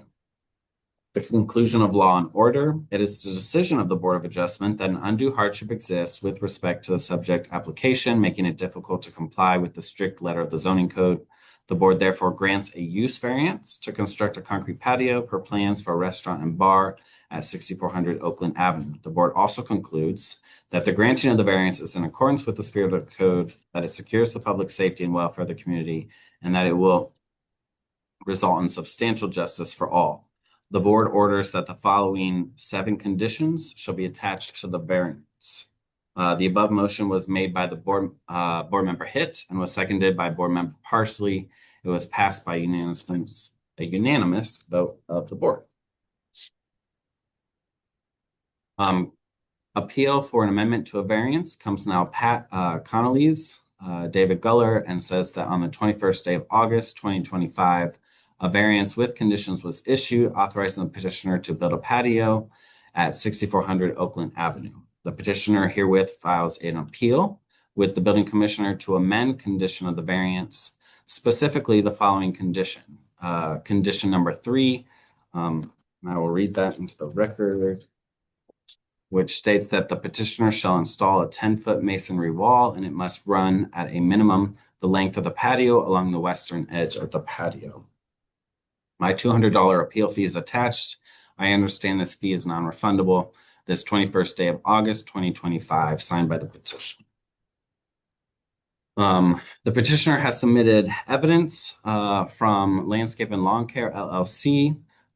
It states that to whom it may concern, the 10-foot bin block wall system spec'd for this project cannot be engineered, as the engineer will not provide calculations for this wall, as there is not enough soil backfill to provide geogrid supporting factor. The engineer is concerned with the forward tilt factor. The engineer has suggested a 6-foot wall system with a decorative fence above to accomplish the same barrier. Sincerely, Guy P. Bob. The City of St. Louis Planning and Urban Design Agency states that the applicant is seeking to amend a condition placed on a previously granted variance. The strategic land use plan has no comment on conditions like the one being appealed. Staff would like to reaffirm, though, that the underlying use in question, a patio for a restaurant and bar, is in keeping with the strategic land use plan. Are there any questions for me from the board?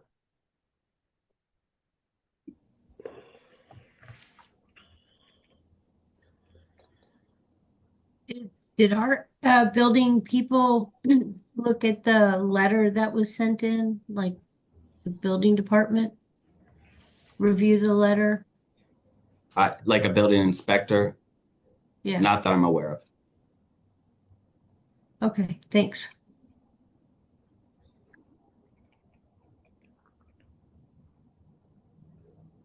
Any other board members? Let's hear from the appellant. Mr. Guller, let's get you sworn in. Swear or affirm the testimony you're about to give will be the truth, the whole truth, and nothing but the truth? Thank you. Yes. Okay, can you state your name and mailing address for the record? Yeah. David Guller. Mailing address is 1 Old Westbury Lane, St. Louis, Missouri, 63119. Okay, proceed with your testimony. Yeah. Thanks, Anthony, and thanks, board, for having me back. I appreciate it for a second round here.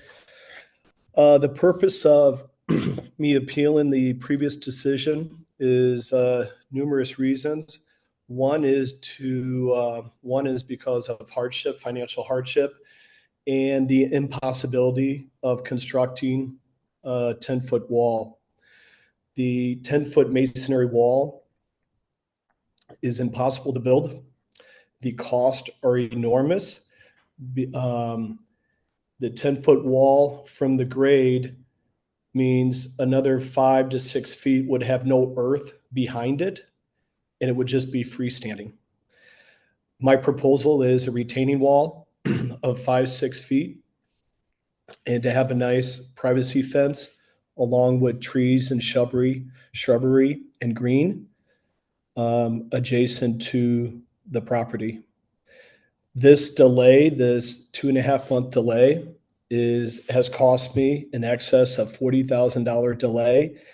This entire project has been delayed 9 months and has cost this business tens of thousands of dollars.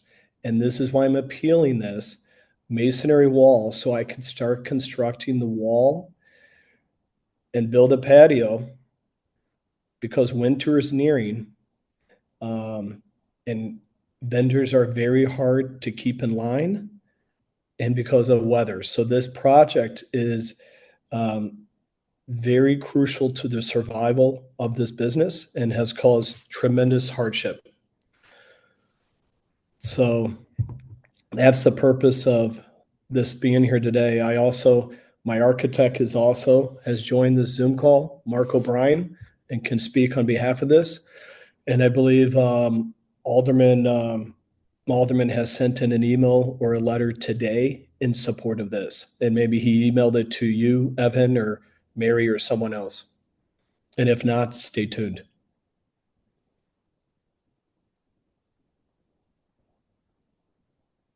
Any board members have any questions? Right, you bought this building, if I recall from the original testimony, without a patio, correct? Correct. Right, and your business plan didn't include a patio, correct? Yeah, Originally? that's always been in the plan, Mona, is to build a patio and to grow the business because the demand is there. In Dogtown, Pat Conley's is the only restaurant and bar in Dogtown that does not have a patio. During COVID, Pat Conley's before I owned the place, during COVID, there were hundreds of people over time on the grass patio outside. There was zero complaints on record with the city of St. Louis. And all I'm requesting is, I got the variance thanks to all you a couple months ago to have a patio. Now I'm asking to please reconsider, instead of a 10-foot wall, to come down to a 5-foot wall so I can build this retaining wall with the privacy fence. I mean, this is, I think very. Are you proposing that you're going to put a retaining wall up 5 to 6 feet and then put the privacy fence on top of the retaining wall? Is that what I hear you saying, or no? Yeah, very close, Mona. The privacy fence would be behind the retaining wall on earth with trees and shrubbery. The retaining wall, the fence would not be directly on top of the retaining wall, but right behind it in earth, in the soil. Could we put it on top of the retaining wall to get the height? Mona, because because where the idea came from was because you did have people that were concerned about that have been there longer than you. The apartment building next door, who has owned that apartment building, who had quiet enjoyment. And now we're talking about noise and music. And I know how you Irish people are. No offense. That is going to be a noisy environment for every single person that lives right there. And the whole idea of allowing that to occur was the noise factor for those enjoyment of the people living right there. So why can't we put the fence on top of the retaining wall? So before I'm sorry, Mr. Goat. Before we answer that, yeah. So back to the original. The issue here was sound attenuation, and quite honestly, a fence will not provide any sound attenuation. That Okay. that was the Fair. reason behind The whole the wall. idea. Right, And right. and so now we're talking about a retaining wall with a fence that then steps back. And in my understanding, one, if you step that fence back, then you actually provide more sound. In addition to the fact that the fence does not provide the same sound attenuation as the wall. But proceed, Mr. Geller. Yeah, Mona, thanks for your thoughts, but I respectfully disagree. The retaining wall is built by blocks. Okay, you have blocks. You can't put a fence on top of these blocks. The fence will be behind the wall. The fence will be 6 or 8 feet high, plus the retaining wall of 5 feet. So you're still getting the length of a retaining wall plus a fence, but the fence cannot be on the retaining wall. Mr. Geller, can you respond to my comments? Oh, sorry. What was your comment, Anthony? One, that the reason behind the wall to begin with was about sound attenuation. So while I understand a retaining wall, putting a fence, whether it be on top or behind, does not have the same sound attenuation. Yeah, I'd like to comment on that, but I'm going to defer to Mark O'Brien, the expert, if you want to swear him in as testimony. He's got 30 plus years on sound retention and fencing. Could you swear him in, Anthony, please? I will once we determine if there are any other questions for you. Board members. Mary, you look quite interested. I have nothing as of yet. Thank you. You know, one more comment to make here, Anthony, is people move to 63139. It's an urban area. This is across the highway, the zoo, Turtle Park. There is noise right now. There is noise without music, without a patio. And noise will always be there. I don't know if anyone's gone on this board here, has gone down to 631139 at night or during the day. It's an urban area. The apartment building next door is not the Taj Mahal. It is an apartment building, and people move there to be closer to restaurants, to bars, to the activity in Dogtown. No other bar in Dogtown has any complaints with patios, but the guy next door who owns this apartment building, who lives in U City or Clayton, is the only guy that has a problem with me constructing and developing and growing this business, because those are the needs of the customers. This is an urban setting, and all that is asked is to put up a concrete patio.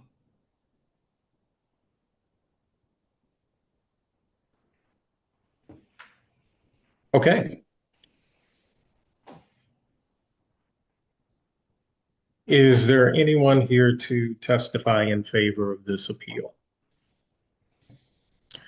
Mr. O'Brien, let's get you sworn in. Raise your right hand, sir. Do you swear or affirm that the testimony you're about to give will be the truth, the whole truth, and nothing but the truth? Yes, I do. Thank you. Okay, if you could state your name and mailing address for the record. Hey, my name is Mark O'Brien. My company, Art and Architecture, 7229 Clayton Road, St. Louis, Missouri, 63117. Okay, proceed with your testimony. Okay, well, I was asked to design this project quite a few years ago, coming out of COVID, when this facility already had a operational outdoor beer garden area. In fact, I just looked it up on my Android phone Street View, and you can still see the staircase that went up to it. I became involved because coming out of COVID, they were then asked, the owner was then asked to make the beer garden ADA compliant. And initially they thought conceptually that meant a ramp to get up the 4-foot high hill.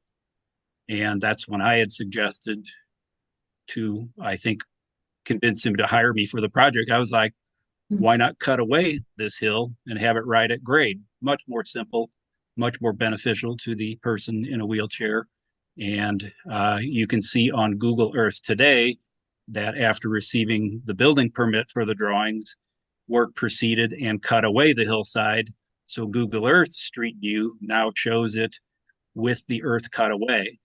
And I think that everybody here in this discussion has got to understand now that that existing cut is a factor in any kind of discussion related to retaining walls and sound walls and privacy fences or anything related to a barrier between the two properties.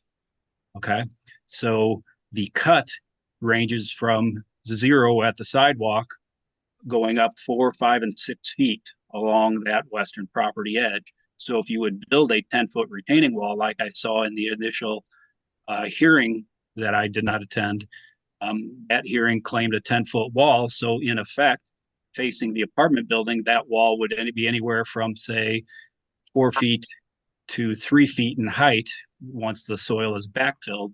I believe he has left 4 feet of his property with the original grade, and you can still see that on Google Earth Street View. So I know he's been talking with his retaining wall company, and I don't necessarily understand what all they were involved in for a dry laid retaining wall, but that is needed to support the grade that has been cut already and is still standing in this cut condition unsupported. The question I would bring up related to materials, if you were to build this 10 feet retaining wall and thus only say anywhere, be generous and call it 4 to 6 feet. So it would be the very front edge of that might be 6 feet above grade along that apartment building. And note also that their apartment building is only 12 inches off the property line, which perhaps there wasn't codes back then, but today that wouldn't be allowed. And if it were allowed, it'd be a fire rated wall, and there would be no windows in that wall to be a fire rated wall. So a lot of other nonconformance relates to this whole thing. But if you were to build, say, a 6 to 8 foot fence on the original grade height, that would have more of a solid surface blocking the apartment windows that are right there, some of which look like bathroom windows, quite frankly. I don't know. I've not been in the building. They're very small windows compared to the ones that are facing the highway. Then I would suggest that landscaping, a soft material, would be better, because if you go to any facility, say our dome, and when they had sound problems there, what did they put in? They put in soft ceiling material to absorb the sound and not reflect it. So if you had masonry there, I don't know that it would necessarily attenuate any sound, but it would definitely reflect the sound. And where would that reflection go? Right back onto the solid brick wall of the existing building, and perhaps end up being an echo chamber like you experience when you are in a cave or a canyon, where sound reverberates one off of the other. Now, when you see those walls along the highway, they don't have that effect because they don't have that canyon-like condition. They reflect it and it goes back out above the street, and there isn't another solid wall that's right there to bounce it back at the apartment building.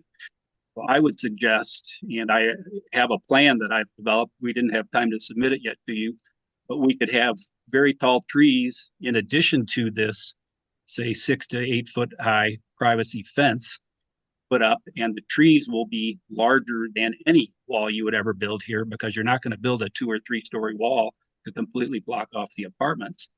But I would think that the soft surfaces are going to be much more beneficial. And then from there, I would throw in just basic lifestyle issues related to this, in that when looking at the exterior of the apartment building, you clearly see that it hasn't been renovated such that there isn't new HVAC systems in this. All of these units clearly have window unit AC systems. Why does that matter? Well, here it is. We're talking about the sound bothering tenants in the apartment buildings. We know in the winter there will be no active beer garden because nobody's going to sit out there in winter temperatures. So that might wipe out 3 to 4 months in the winter where no conflict will exist. In the summer, when temperatures in St. Louis, like this summer, 96, guarantee you every single person in that apartment building was probably running their air conditioning. And I think if you've experienced window units, they all are pretty noisy when it is inside your unit. And so does that really affect the discussion? I would think it's worth discussing, because will they really hear anything during, say, June, July, August? I would say that their own air conditioner will probably drown out most noise. And that leaves the shoulder seasons. So that leaves, say, May, April, and say October. I don't know, you could edge and say some of September as well. Key to it is it's very few months of conflict we're talking about. Then I would go and ask, firsthand experience. I go and it's one of my favorite places to go is Seamus McDaniel's. And you sit out on their beer garden patio, and that new apartment building, the Hibernia, has windows, 2 apartments that look directly onto their patio. Has there been many complaints from that building about the Seamus McDaniel beer garden? I don't know. Have that building had problems renting those units that look out onto that beer garden? I don't know. Those would all be good evidence for somebody to document if they're going to try to say that this beer garden is going to be a detriment to anybody's apartments. So, Mr. O'Brien, so yes. you're mentioning possibilities, but you don't have evidence to back any of that up. So you're asking us to consider something with no evidence. Which part is with no evidence?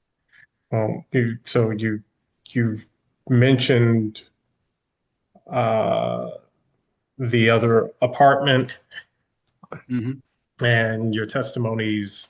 Well, you don't know if there has been. No, and I don't. You're right. But quite contrary, neither does the apartment building owner know if the restaurant expanding with a beer garden would affect his tenancy. Does he? Did he bring proof? I don't really know. I would ask you. He'll have his next turn, I guess. So those are all things I think just should be considered. And, I have done work, on quite a few projects like this. And we had an opportunity here, Mr. O'Brien. Sorry to step on you here. No problem. But you didn't bring us.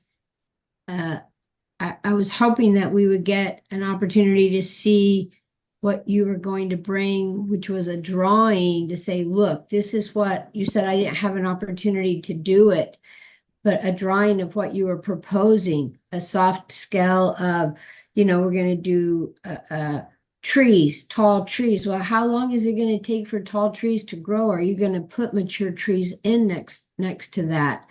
I mean, I'm open, but I don't see what it is that you're proposing.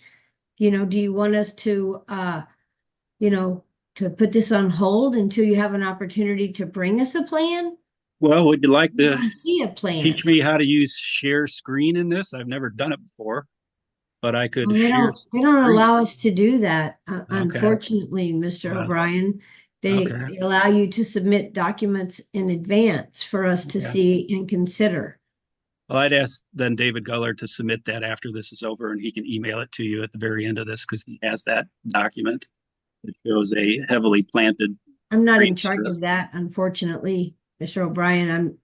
I'm able to see the documents that they provide us prior to the hearing. Yeah. You can also view the original permit. Mr. Guller. Oh, sorry.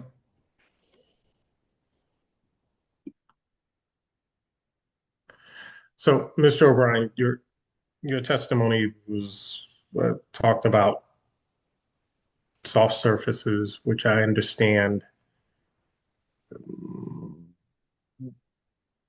but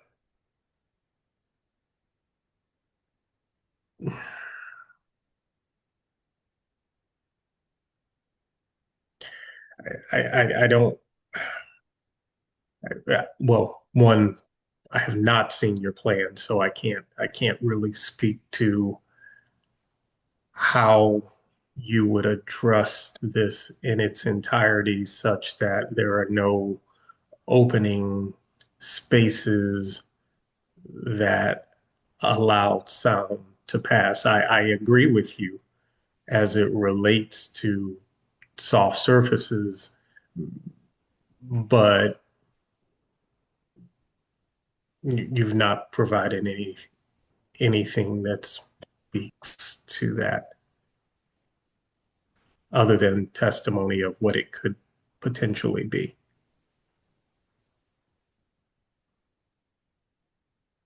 So all I would say is that the owner, David Gullard, needs to submit the drawing that I've given to him, and you guys can review it when he has done that. Okay. Mary. Thank you, Mr. Chairman. So this is not really a question, just a statement, and it can be to Mr. O'Brien and or Mr. Guller.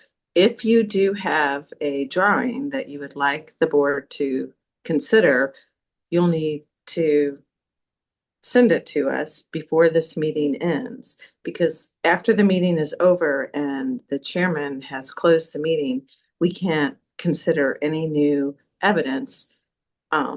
The board could choose to continue this and allow you to submit that, and then we'd have to open it back up on another hearing.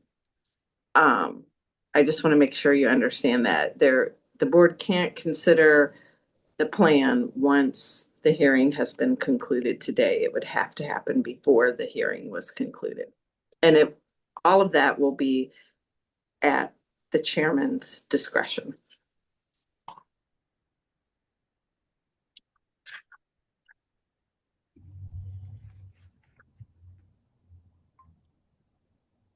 Mr. Guller. Yes. Mary, can you, and Anthony, can you share your email with Mark O'Brien so he can email that to you right now, please? Evan has in the chat, has his email in the chat. Okay. I think we've gotten a little off topic here, because the purpose of this is I'm appealing from a 10-foot wall, retaining wall, to a 5-foot retaining wall, and still keeping the height with the fence back on the yard. The original permit has a retaining wall and a fence in it. And I think that permit should be at your discretion, Evan and others, to consider. I am not reinventing the wheel here. The original permit was approved, and the 10-foot wall was not in the original permit. So the fence will be behind an existing wall. You can't put a fence on a block wall. It can't be done. It will be right behind it. Anthony, there will be no gaps in the fence. This will be a continuous fence along the entire property line of the apartment building. So I understand, based on the type of retaining wall you do, that you could not put a fence on it. I'm well aware of that, but okay. There are multiple types of retaining walls. Some that would allow for a fence, some that would not. So again, my real concern here is that we approved this previously with that condition, and quite honestly, I don't think the board would have approved this without that condition. So I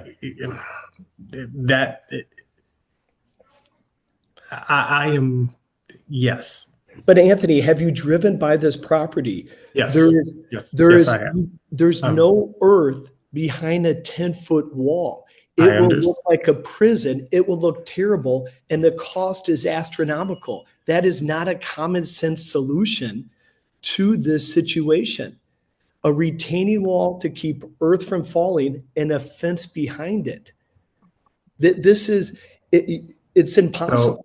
So if you have a retaining wall, whatever that retaining wall may be, you be it the 10-foot wall that was originally approved or a 5 to 6 foot retaining wall, both walls are retaining walls up to grade. And then above grade, we're talking something different. So again, if you're 5 to 6 feet till you get to grade, then you're another 5 feet above grade. The reality is that you've got a 5-foot wall because 5 of it is at below grade. So I'm trying to understand your argument, but the retaining wall would cover all existing earth. The earth that is exposed right there, the 4 to 6 feet, the retaining wall would spread 42 feet, the length of it, to keep dirt from moving. I mean, I think we understand that. We're in agreement with that.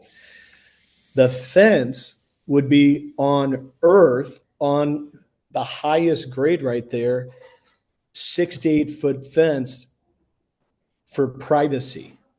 And that would be a privacy fence along the entire north to south. So, right. Privacy was not the issue when you came before this board previously. Sound attenuation was the issue. So it's not about what people can see.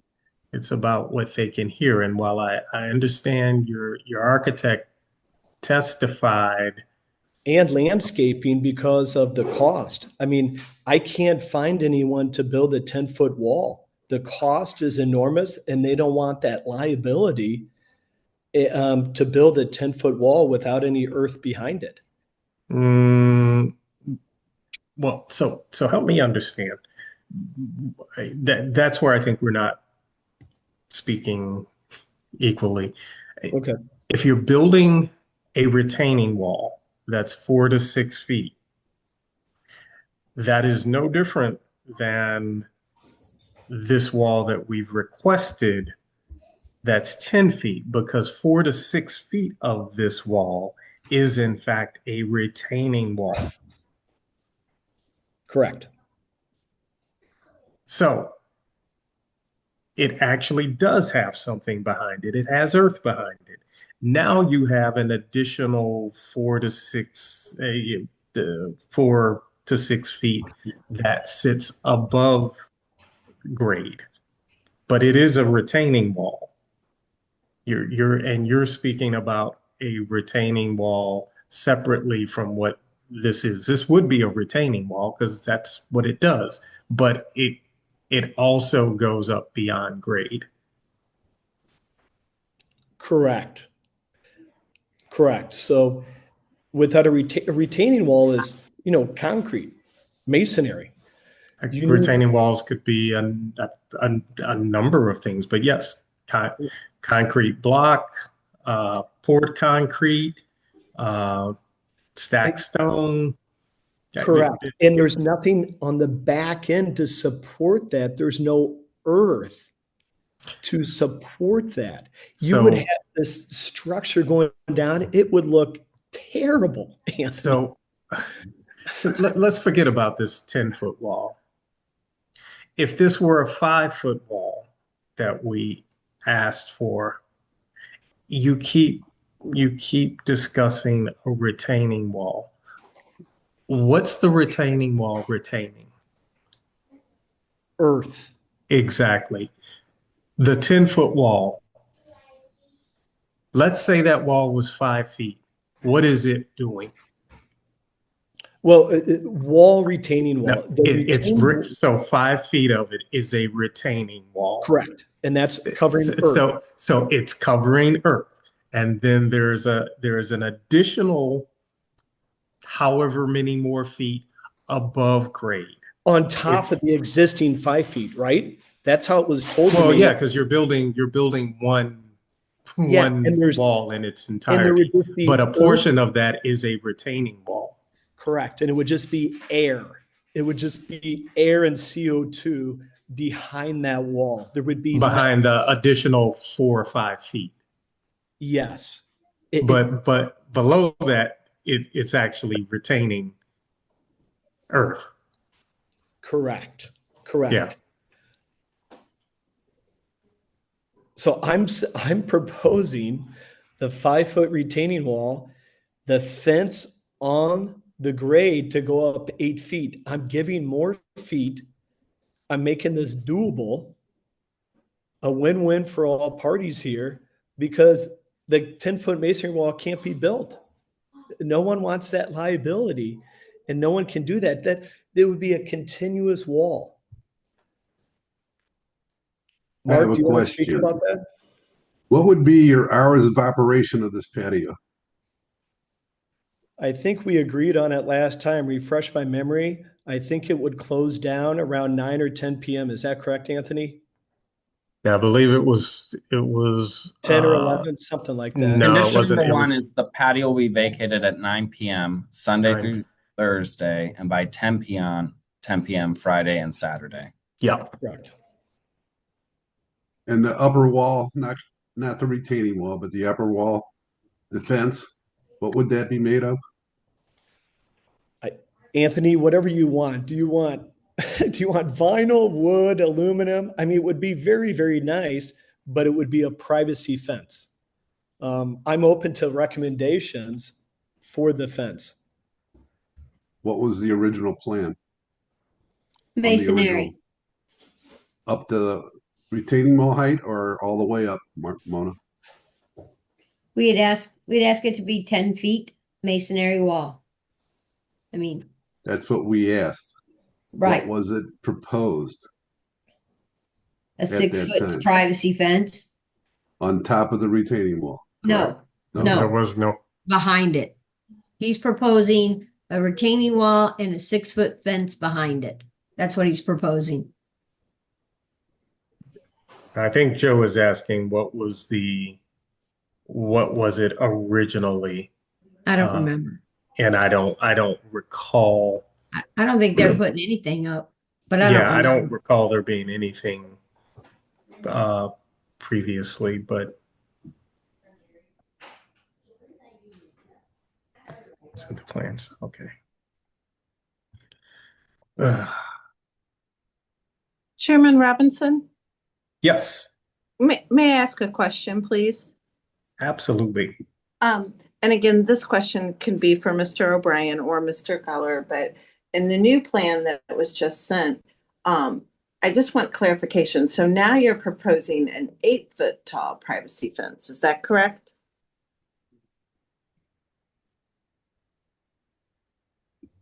I can jump in here. Mark's still on mute. Yeah, again, board, I'm very flexible. I can do, if you want an 8-foot fence, a 10, a 6, a 4, I am open to ideas. I'm proposing the highest to compromise and to move forward. Yes, the cost is more, but I'm open to anything. I would add, I also sent in a photo, current street view, which shows the cut. Okay. A whole lot of this discussion has been about sound attenuation. If a 10-foot wall was built from existing grade, which has been cut down to street level with the permit that was approved, that 10-foot wall starts there. Exactly none of it will be in front of apartment windows, and there will be zero attenuation to any apartment windows. Maybe the apartment building's basement windows, but I don't think that's really the intent of trying to stop sound going to anyone in the apartment building. So look at the screenshot I sent you. And the only way anything's going to work to block is building it at the original grade. And even then, at best, you're going to have something that will stand in front of the first floor apartment windows. But second and third, we're going to be doing nothing unless you have trees that grow that high. I just want to let folks know too, or remind them of condition number 4, which was that the patio shall be set back 10 feet from the property line side yard. So the new plans that were sent do not comply with that. So I just want David and his team to be aware, because we wouldn't be able to approve that if you submitted the building permit. That's no problem. Thanks, Evan. Can you send us a copy of what he sent? Yeah, we have it. Check your mail, Mona. It just came in. Yeah. Oh, thank you. That's your mail. Got it. Can I ask a question, please? Go ahead, Mel. Anthony? Okay, so we're looking at this, and I'm looking at the wall, I'm looking at the price, I'm looking at the building and everything. And sound's going to go up. So if I put a hard wall up there, my sound's going to go up anyway. So I'm looking at something to deaden the sound. And putting the trees there would absorb the sound rather than reflect the sound. Because if I have a building on one side and I've got this hard wall on the other, and I have musicians playing, it's going to basically turn into a sound barrier where it's going to bounce off of each other. And it's not going to deaden the sound. It's almost going to probably increase the sound. Where if you put and you can get mature trees. You don't have to talk about the little saplings that we put out. They do make trees that, are quite mature to begin with. They can be put in there. And that may be actually the long run a better way to do that, in my opinion. But I'm not a sound architect or a landscaping architect or anything like that to try and deaden the sound. On top of that, we're asking for them to be closed by 9 p.m. on the weekdays and the 10:30 those other days. I think that may be the best option all the way around. The only thing we'd have to do is find, and I don't know, Mary, you'd have to tell me, because it's a 10-foot setback with the trees, if that could be in the setback or if there could be something else. So to piggyback on Mel's, just for context, my undergrad's in landscape architecture. There's a plant called a green giant arborvitae. It gets about 12 feet wide and 40 feet tall. It's often used as a hedge or screening for this type of context. So that's what I'm just saying is there's options there where, you're not looking at these little trees that are going to take 30 years to mature.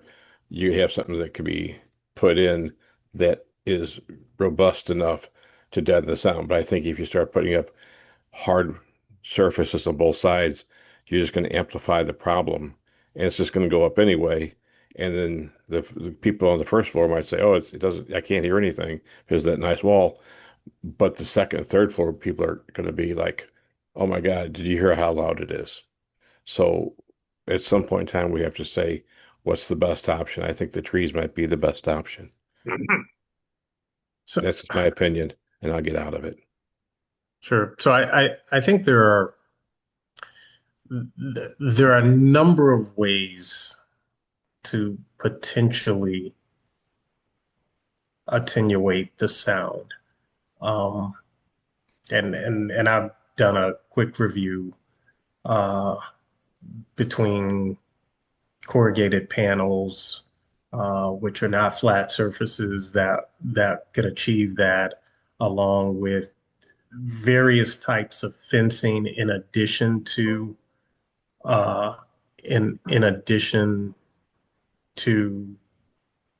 vegetation. But I think we need to I think we need to look more closely at what's being presented, and rather than the board necessarily telling the appellant what they should do. I think this is up to the appellant and his architect to come back with a sound attenuation plan, not just off the cuff. There are clearly systems that have STC ratings that the appellant and his architect should pursue and come back to the board with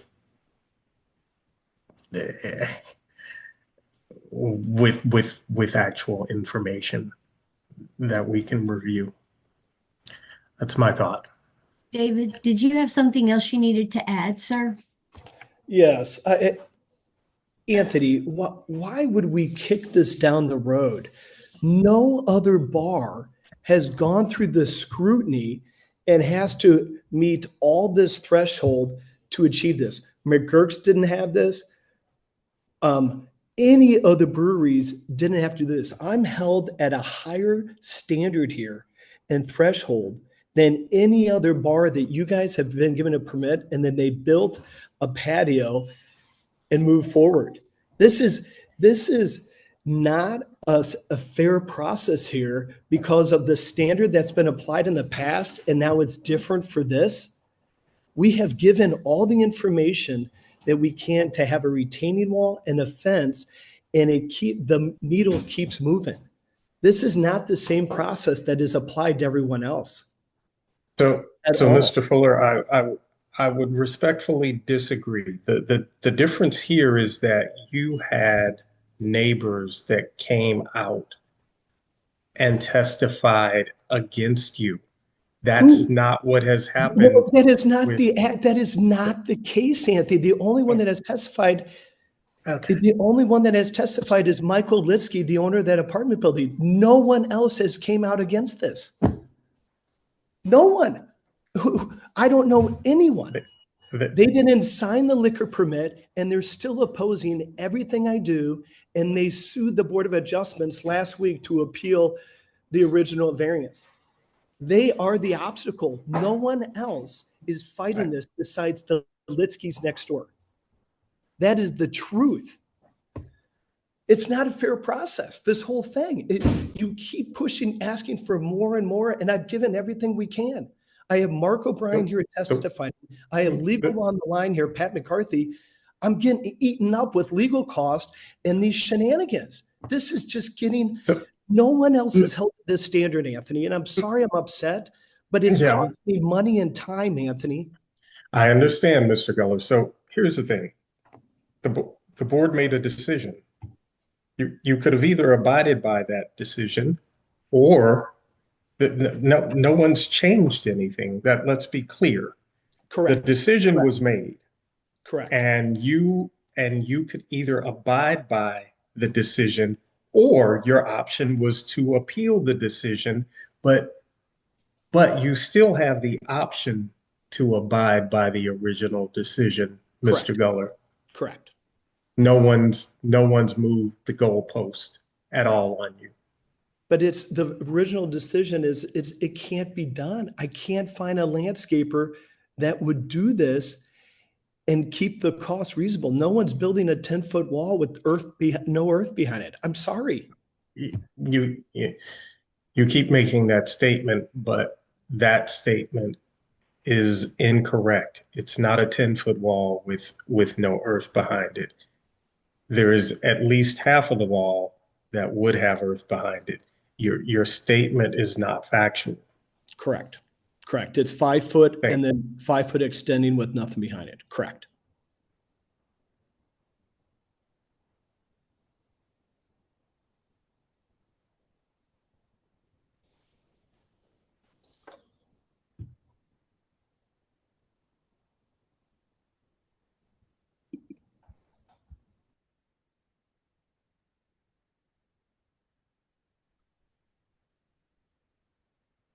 Where'd Anthony go?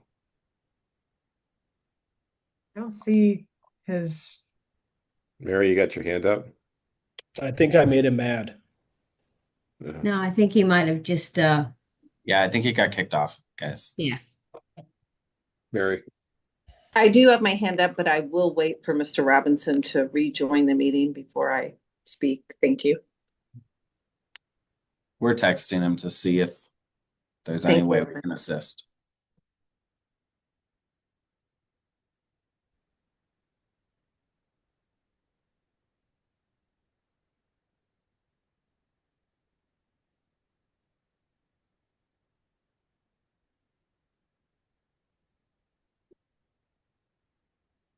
There he is. Mary Anthony. There he is. We can't hear you. Anthony, you're muted. Like we can't hear you.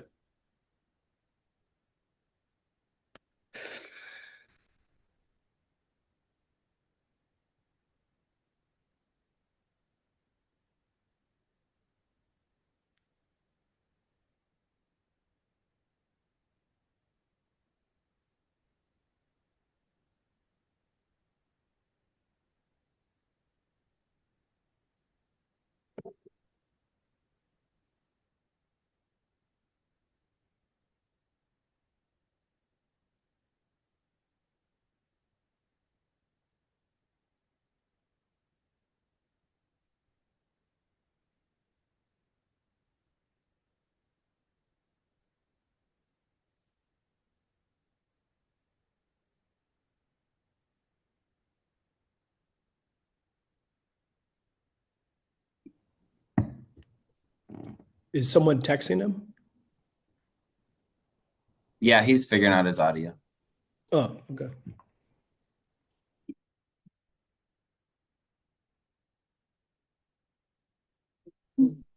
I think it's his device and not Zoom. Let me text him that.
He's rebooting.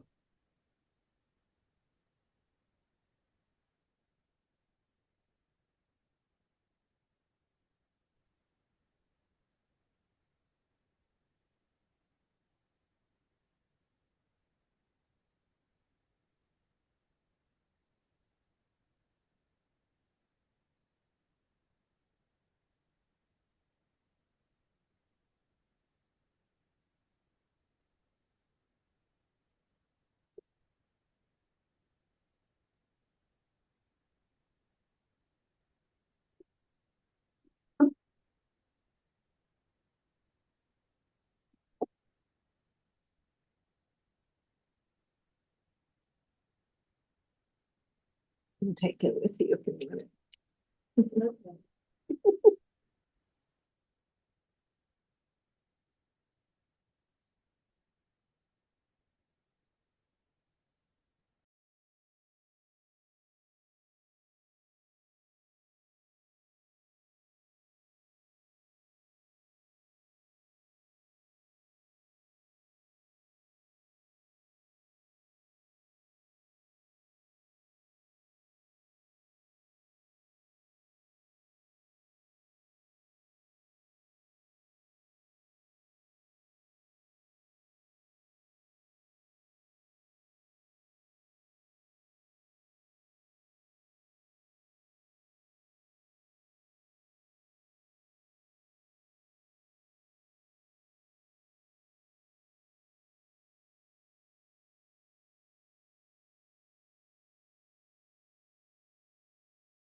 Okay, Evan, can you hear me? Thank you. Sorry about that. Okay, where did we leave off? Mary, I you think had your hand raised. But you're muted, Mary. Thank you, Mr. Chairman. I just want to take this opportunity to remind all interested parties, that's board members and appellants and anyone who is testifying, that the appellant is asking to do something that is zoned A single family. So that means that actually it's just not allowed in this zoning district. So if you come to this board to get a variance, it's very likely that the board will put conditions on you before they grant the variance. I bring that up because I heard some mention of other bars that were not put to the same test. I can't remember the names of the other bars, but I am intimately familiar with McGurk's since I live in that neighborhood. And I want to point out that McGurk's would not have been required to come to the Board of Adjustment because it's own G area, or it's zone G. That is one of our least restrictive commercial districts. So I just want that information to be on the record for everyone to consider. Thank you. Thank you, Mary. Mr. Guller. Thank you, Mary, for the insight. You know, I got the original permit because zoning made a mistake and gave me the permit and they thought it was commercial and it was residential. This property all along should have been commercial. And that's why we're redoing the zoning code. You know this because so many properties are not zoned properly throughout the city of St. Louis. So that's why I'm here trying to make things better for the community and be a team player. So I'm well aware of that. I'm just, you know, this is why we're fixing codes and moving forward because something was issued by mistake. I'm respectfully saying that. I totally understand. Mary? Mr. Geller, I would argue that we're rewriting the zoning code because it's more than 70 years old. Yeah. Thank you. Thank you.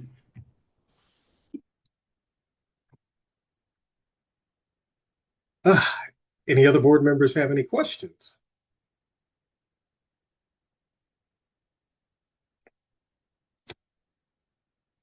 Okay, is there anyone else here to testify in favor of this appeal? Patrick McCarthy. Okay, let's get you sworn in. Sir, your hand is just out of frame. Thank you. Do you swear or affirm that the testimony you're about to give will be the truth, the whole truth, and nothing but the truth? I do. Thank you. May it please the board. Yeah. Can you let's start. I'm sorry. Can you state your name and mailing address for the record?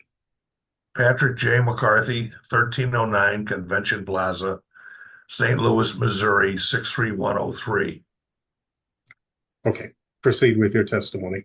Thank you. For the edification of the zoning commissioner, the zoning administrator, the other bars that would be there would be Columbo's, Filoni's, Heavy Riff Brewing right up the street there at Clayton and Art Hill Place, Seamus McDaniel's, the barbecue place at Graham and Clayton, and there's one other one up there as well. And they're in the same neighborhood, so which of course I presume is residential as well. I don't know for a fact, number one. Number two is the sound attenuation. Mr. Chairman, you referred to the RTC what? Or STC? What are the regulations? Or what are they? I'm sorry? You refer to something as STC regulations or standards or something? No, STC is about sound control. Okay. Well, I just want to look into that. It seems that the situation here would be to accommodate everybody would be to put the mature trees that Commissioner Desmoni had talked about up at that level. And that would pretty well solve most of the problems, I would think. setting aside the air conditioners on that side and the lack of windows or how much out of code the next door neighbor is. Just putting the trees along the ground along there, mature trees, would attenuate the situation. I don't know. Be hard pressed to find a better solution than that. That would be my testimony. And plus, the other matters of everybody else there is at a competitive advantage in Dogtown because of they're permitted the outdoor patios, and everyone's knowledge, there's been no complaints from everybody in Dogtown about that. That'd be my testimony, Mr. Chairman. Okay. Any board members have any questions?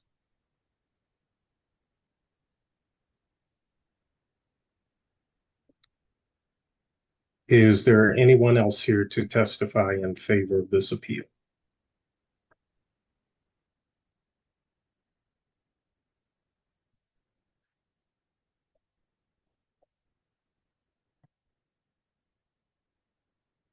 Okay. Is there anyone here to testify in opposition to this appeal? Yes. Mr. Lutsky, let's get you sworn in. Swear or affirm that the testimony you're about to give will be the truth, the whole truth, and nothing but the truth? Yes. Thank you. Can you state your name and mailing address for the record? Michael Lutsky, 6060 Delmar Boulevard, St. Louis, Missouri, 63112. Proceed with your testimony. So there, as we may or may not know, there are 9 bedrooms that abut that proposed patio.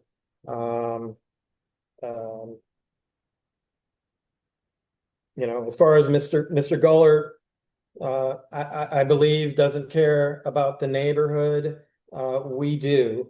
We care about our tenants. We care about the neighborhood. We are obviously incurring costs. What Mr. Guller did by digging that hole or digging that area out created a situation where the city inspectors felt that they could be undermining our building, and they required us to foot the bill and to pay for a engineer to assert that the building was not undermined. So we went ahead and did that. Another thing that Mr. Guller is doing, he dug the hole out, and now there's weeds growing all around the exterior where he didn't dig out, and they're 2 or 3 foot high, and they've been that way all summer. It's obviously he doesn't care about it, but it doesn't make the neighborhood look good.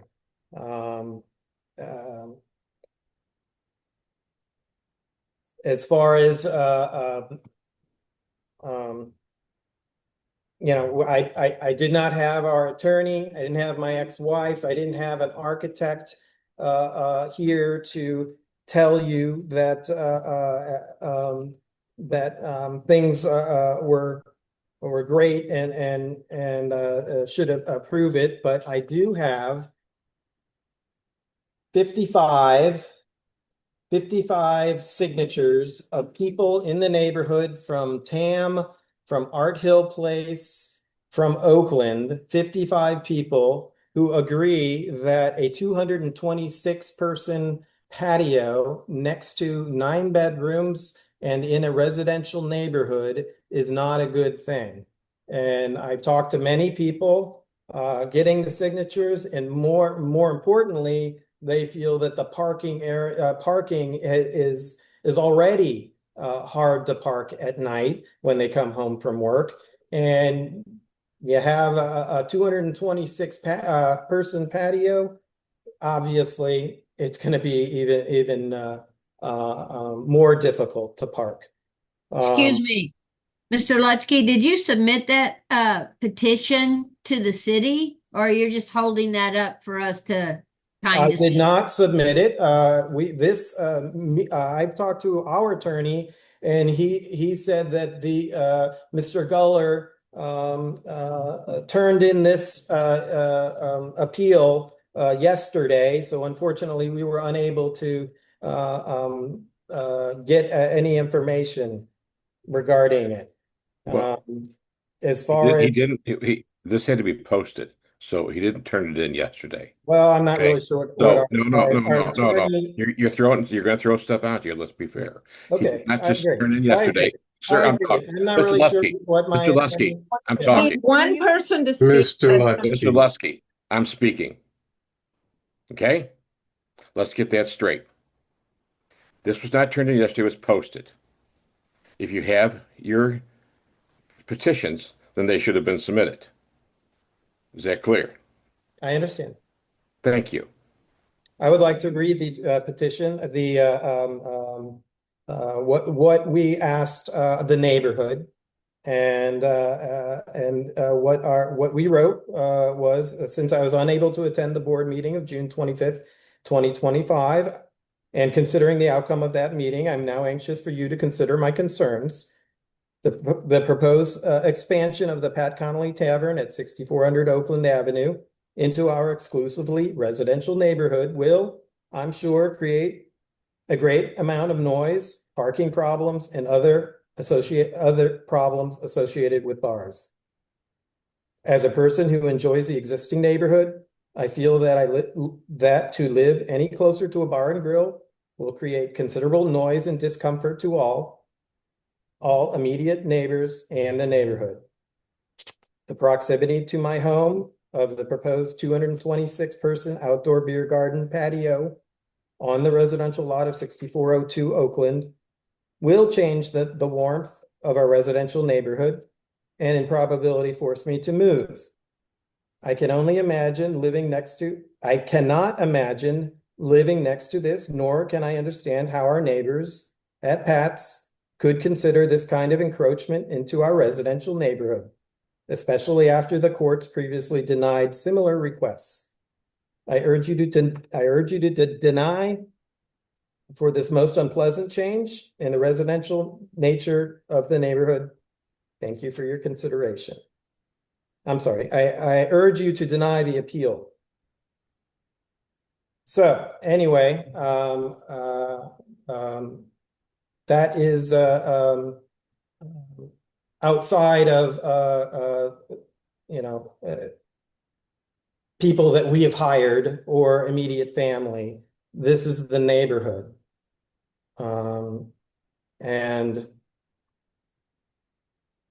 to go on to the patio is going to be about, from what I understand, 20-25 feet.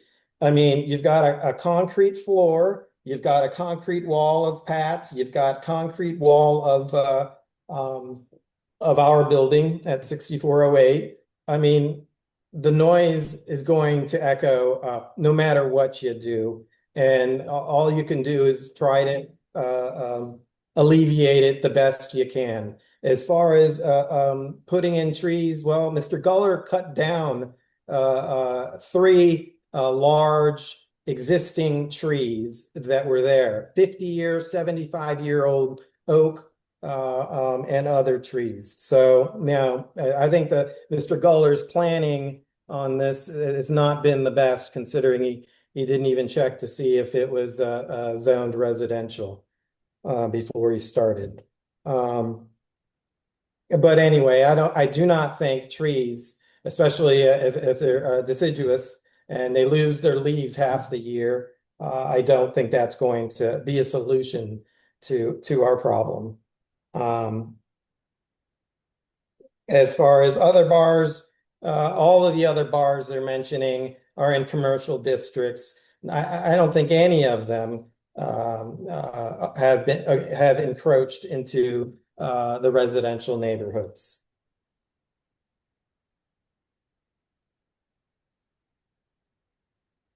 Mr. Lutsky? Yes. If you want to submit that, you can see the email to Mr. Winkler in the chat.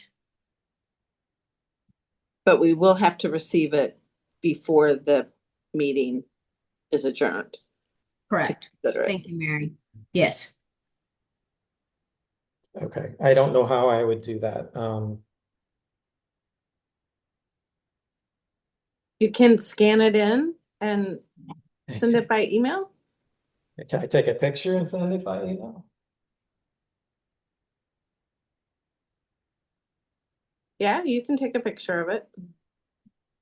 It needs to be legible, so that the board can read it. Okay,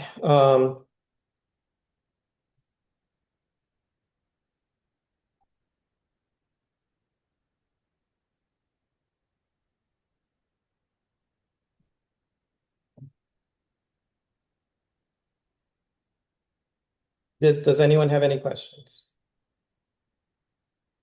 Have you spoken to Mr. Goller about this? No, I feel Mr. Guller is only concerned about his pocketbook. He does not care about the neighborhood. He has not approached us one bit on anything. I think he feels that it's not. Well, he's even said it's not. He doesn't have to check with the neighbors or talk to the neighbors. And I think that's proof he hasn't done it. But we have. So, and I am emailing that right now.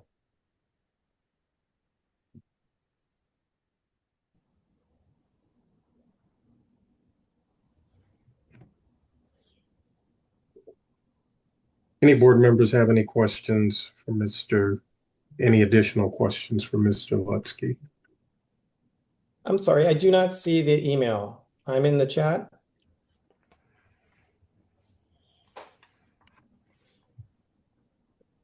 I sent it to you directly and it's in everybody's, but it's Winkler E. I see it. I see it. Thank you.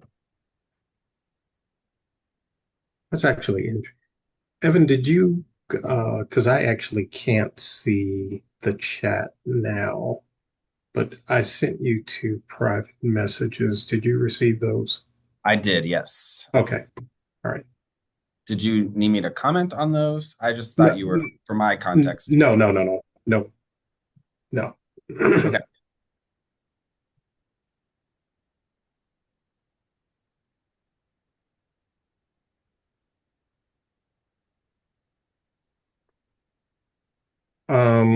Okay.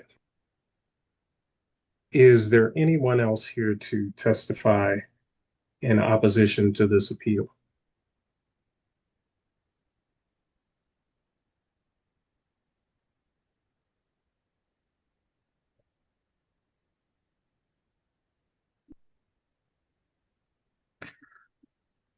Okay, Mr. Guller, I will give you 2 minutes to respond with any additional information you would like to provide. Thanks, Anthony and the board. I will continue to move forward with the development of the patio as soon as possible, no matter the outcome, if it's a 10-foot wall or not. I'm just asking for another option to make it more appealing, better for sound, better for cost, and for the community. It would be a beautiful, beautiful project to have a retaining wall, 5, 6 feet, whatever the retaining wall needs to be, and a privacy fence, an elegant, beautiful privacy fence around the entire area. I'm open to, if you want the retaining wall to be concrete, masonry, brick. Last time it was masonry, so I will do whatever possible to continue to move this project forward. My heart and soul is in this project. I have other property in Dogtown. I'm at this location 6 days a week and very committed to move this forward. Yes, I did remove 3 trees that were falling and would have demolished the building, and I will continue to make it greenery as possible, and move this project forward. So I appreciate your support. It's going to be done no matter what. I'm just asking for another option here that can be done, and I can find a landscaper to do this project. So thanks for your time.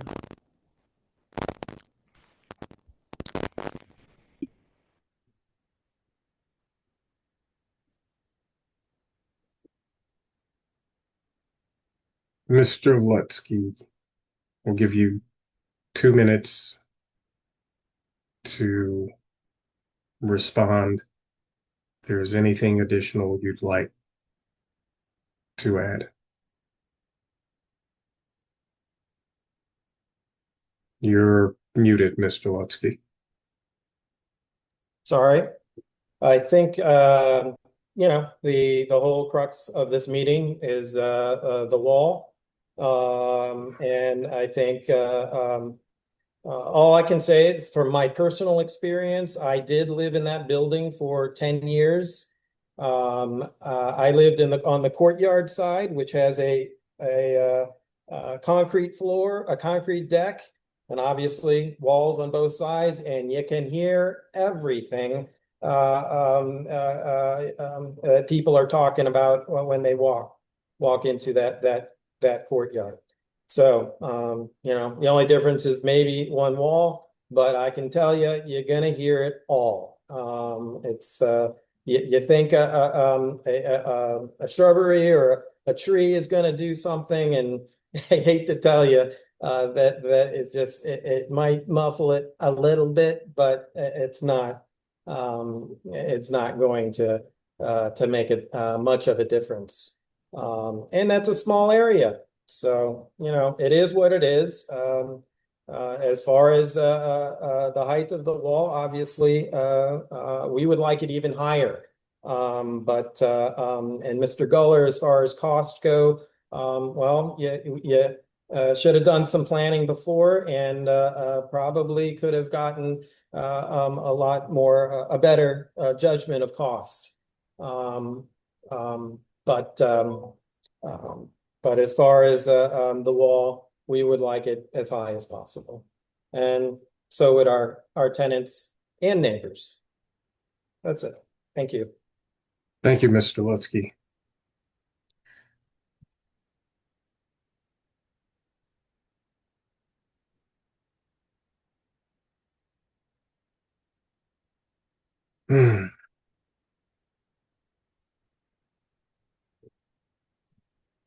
Sorry, reviewing the letter that Evan just sent.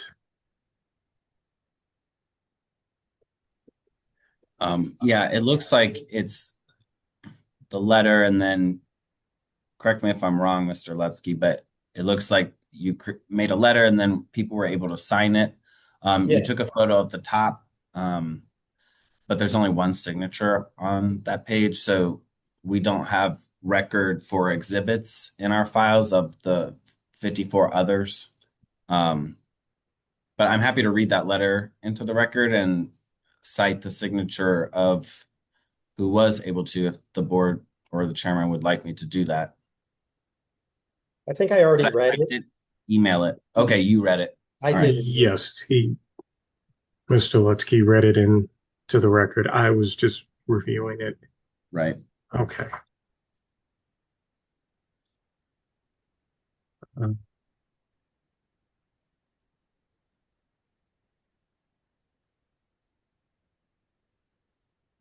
Okay. Let's see. I will now read into the record exhibits, certified copy of the zoning ordinance, appeal to the board to amend variance, copy of the proceedings from July 23rd, 2025, meeting notice letter, City Journal public notices, photographs, Sanborn maps, memo from Planning and Urban Design, a letter of support from Guy P. Bope, Bope Landscaping and Lawn Care LLC, suggesting an alternative to the 10-foot wall, which is not doable, and a copy of the original Board of Adjustment file. And with that, I will consider this appeal having been heard. That concludes our testimonial portion of the hearing. Thank you, Laura, for your service. Mr. Chairman, may we please have a 5-minute break before we proceed? Absolutely. Thank you. We will take a 5-minute recess.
Okay.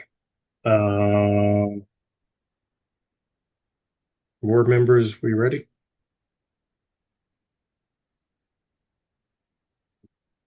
I'm good. I'm back. Joe. I never left. Okay. Well, let's start with appeal number 11980. 2821 North Van Deventer. I'd make a motion to uphold the building division or building commissioner. Actually, you would be upholding BPS's remedy. BPS. Yeah, okay. Yeah. That's Yeah. there you go. I'll second. Motion made by Mel, seconded by Joe. All of those in favor? Aye. Aye. Aye. Aye. All of those opposed? Motion carries. Appeal number 11981, 3101 South Jefferson. I'll let the architects go with this one. Let you and Joe take the lead on this. I'll make a motion to approve.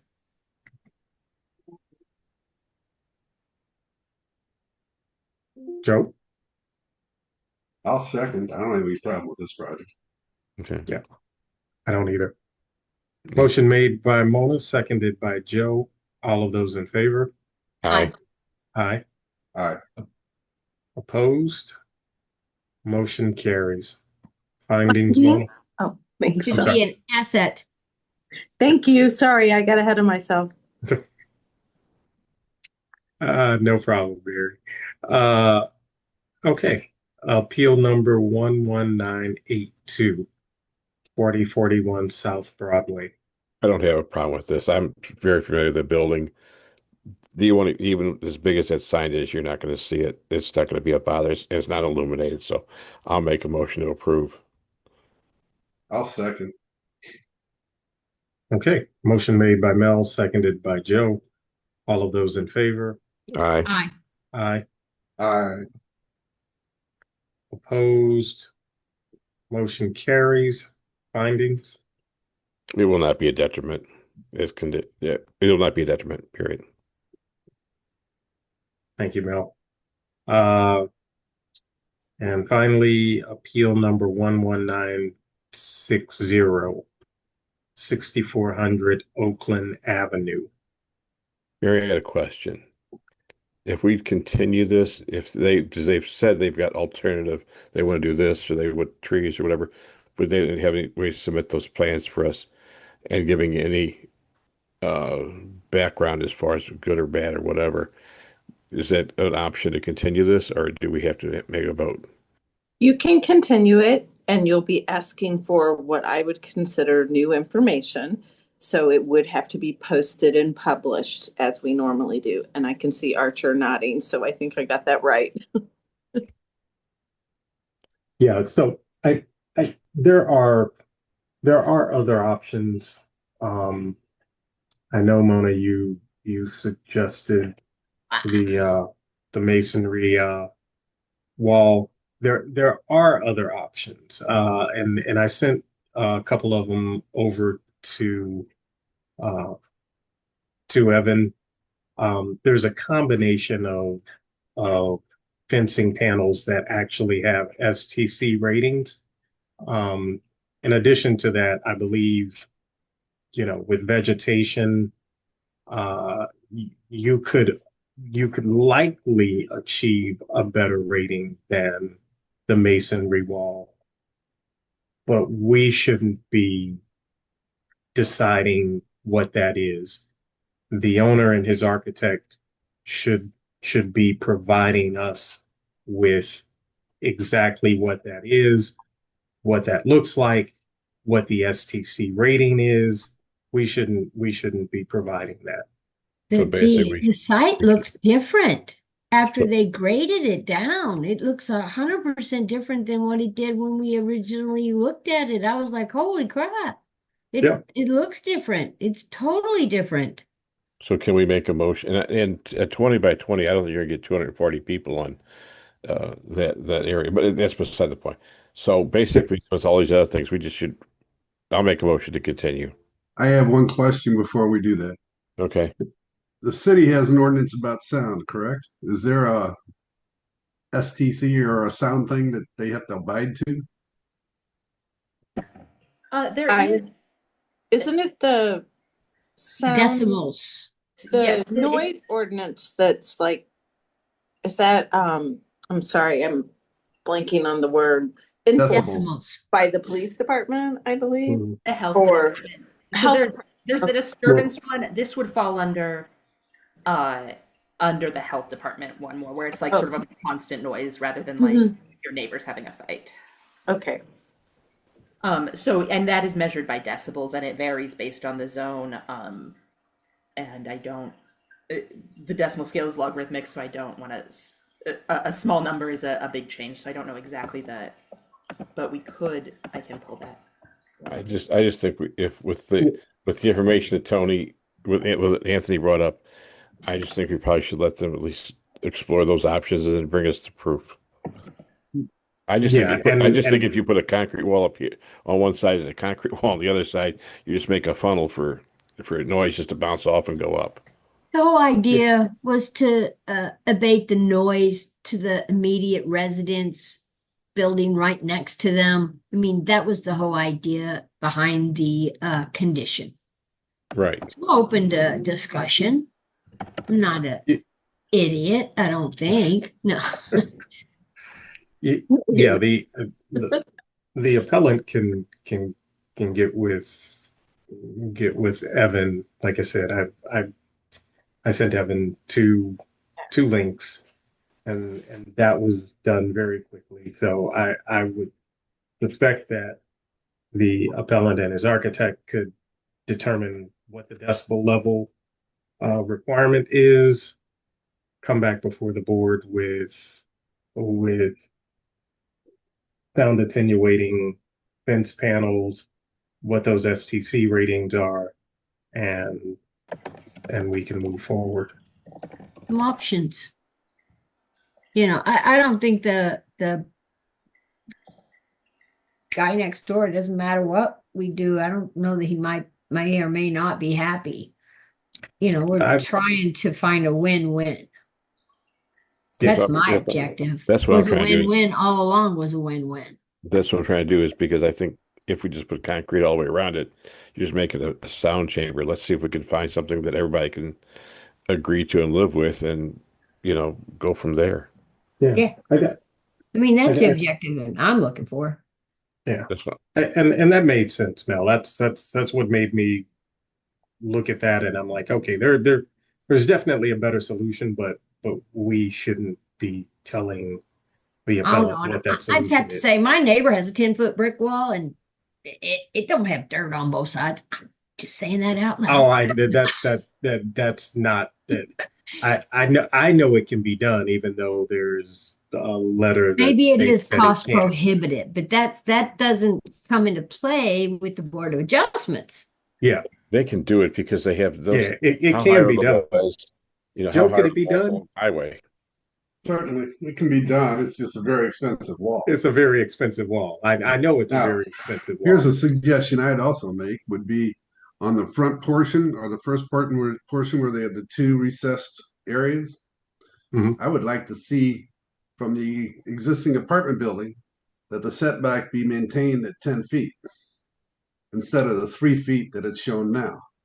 Yeah, so I would think that if they redesigned those two lower patios and actually gave the 10 feet, that would be a great adjustment. So actually what we approved previously was 10 feet. What they're showing does not meet what we had approved.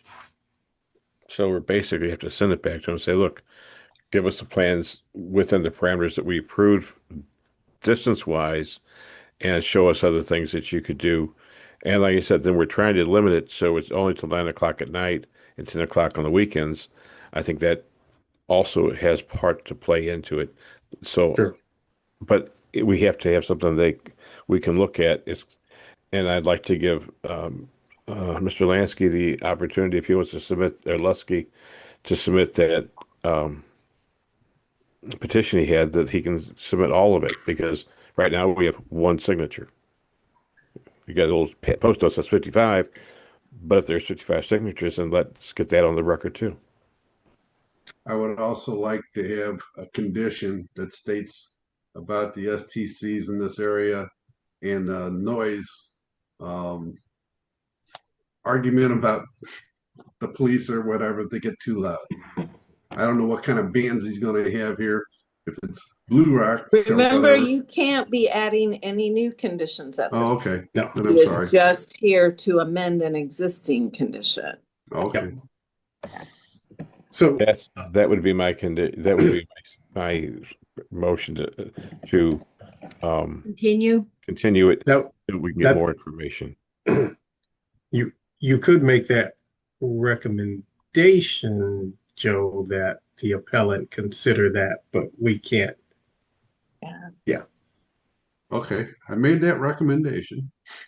Okay, so who's making the motion? Is making a motion. So Mel's motion is to continue, and I believe Mona seconded that. Okay. Can you guys elaborate on the continuance, like what's supposed to be delivered? So they can come up with some alternatives to the concrete wall, other than just say we want to take it down. Because other things have been discussed here that they could possibly look at, that they come up with some alternatives, and it's continued for up to 90 days for they to submit plans that we can look at and be factual within the parameters that we set. Does that make sense, Mary? With the STC ratings and things of that nature? Yeah, and so any panel that's being put up, we want to know what the STC rating of said panel or fencing is, so that we have an understanding, along with, and I believe along with landscaping, because I think a combination of both will be best. I just think put up a concrete wall, facing a concrete wall with a concrete patio. Sure. It's going to be worse. So that's my motion, to continue it to get those. Maybe it was the best, you know. So motion made by Mel, seconded by Mona. All of those in favor? Wait a minute. Does that make sense, Mary? So what I have is a motion to continue for 90 days in order to allow the petitioner to submit an alternative to the concrete wall, and whatever they submit should have the STC ratings of any panels used, and it should show landscaping. Did I get everything? That's right. Right. Yes. It was up to 90 days? Up to 90 days. Yes. Okay. That's my motion. Can't get them out any sooner anyway with the holiday coming up. We're I all know. booked up. Oh, well, yeah. And there's that. But I want to make sure that you had that. And is there a second part to this condition that you want Mr. Lutsky to submit? Or are you not making that part of the condition? You'll just allow him to submit I just want to allow him the opportunity that if he has that he can get submitted completely, the complete list, because like I said, it was at last minute. He only got to submit through the phone. So that gives him an opportunity to submit everything. So we can look at everything so we can see it in its entirety. That's all. Yeah, he's listening. Okay. Okay. Motion made by Mel, seconded by Mona. All of those in favor? Aye. Aye. Aye. Opposed? Motion carries. Meeting I thought minutes. this was going to be a short one. I thought it was going to be a short one today. I did as well. I did too. Trust me. Anytime there's a convenience store on the agenda, it's not going to be short. That convenience store has been a problem since the 70s. Mm-hmm. Yeah. But I used to ride the area. I know it has been. But I wasn't going to bring that up in testimony, Mary. Thank you. Meeting minutes? I looked at what I got sent and I didn't see any issues with it. Are you making a motion? Yeah, I'm making a motion to approve. Can you tell me the date so I don't have to look it up on my phone? It was October 9th, I believe. We will be approving the minutes from the October 8th, 25 meeting, except that there was one proceeding that we did not have finished, and that number is escaping me right now. Dre or Evan, do you have it? 2060. Yes, thank you. Okay, I make a motion to approve. I'll second it. Thank you. You're welcome. Motion made by Joe, seconded. Sorry. I'm sorry.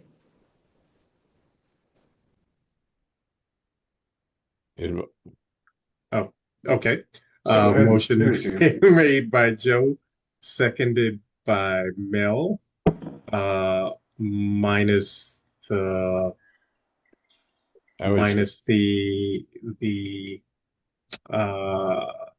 minutes that Evan just mentioned.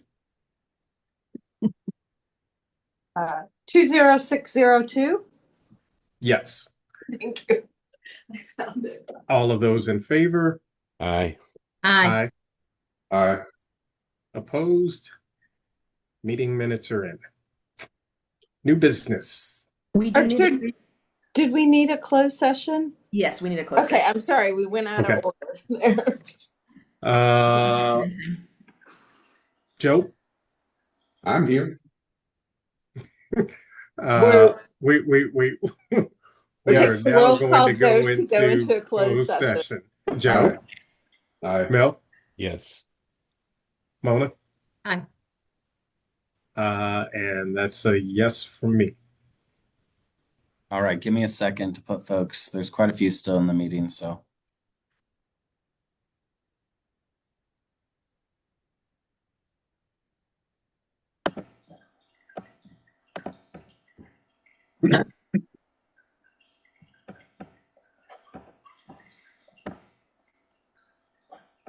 All right, and then I need to stop recording.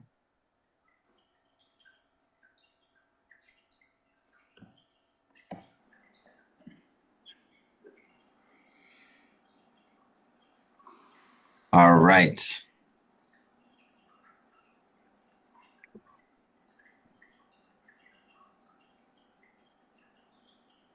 We just need to adjourn. I'll make a motion to adjourn. Wait, I have No. Nope. Yeah. New business. Yes. Thank you, Mr. Chairman. So first of all, I want to say we do not have a meeting next week, so you get a week off, but we will meet the following week. What I do plan to do next week during the time that we would normally meet is I found out that at least one of our new alternate members has been sworn in today. I'm hoping the other one will be sworn in prior to next Wednesday. And then we will have the two new members come down to City Hall and meet with Dre and Evan and I and just kind of go over how the board operates, give them a copy of the zoning code, kind of show them how to look through that, how to use the cheat sheet. And then probably won't give them a copy of the rules and regulations, the old ones, since the very next week we'll be looking at new ones. I don't want to confuse them.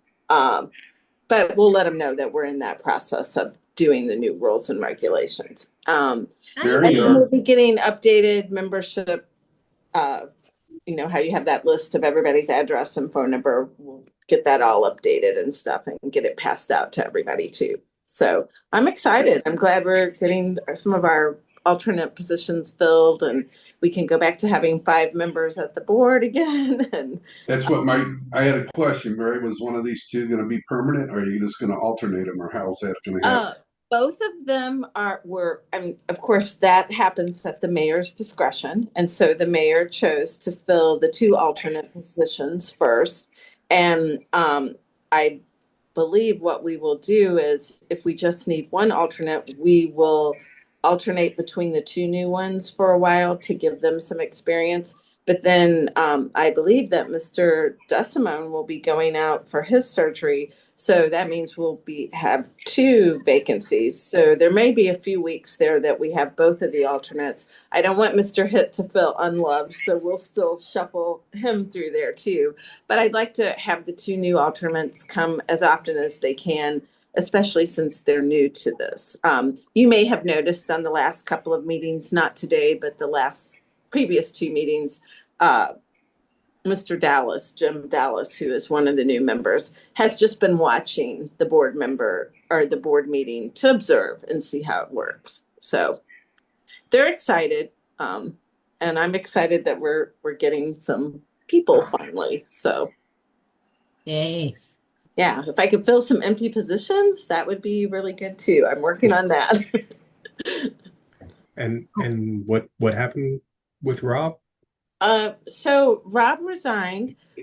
He had a friend, or sort of a friend's son, I believe, that passed away, and he's somehow going to be ended up going out to California to help this friend, and he doesn't know how long that is going to be.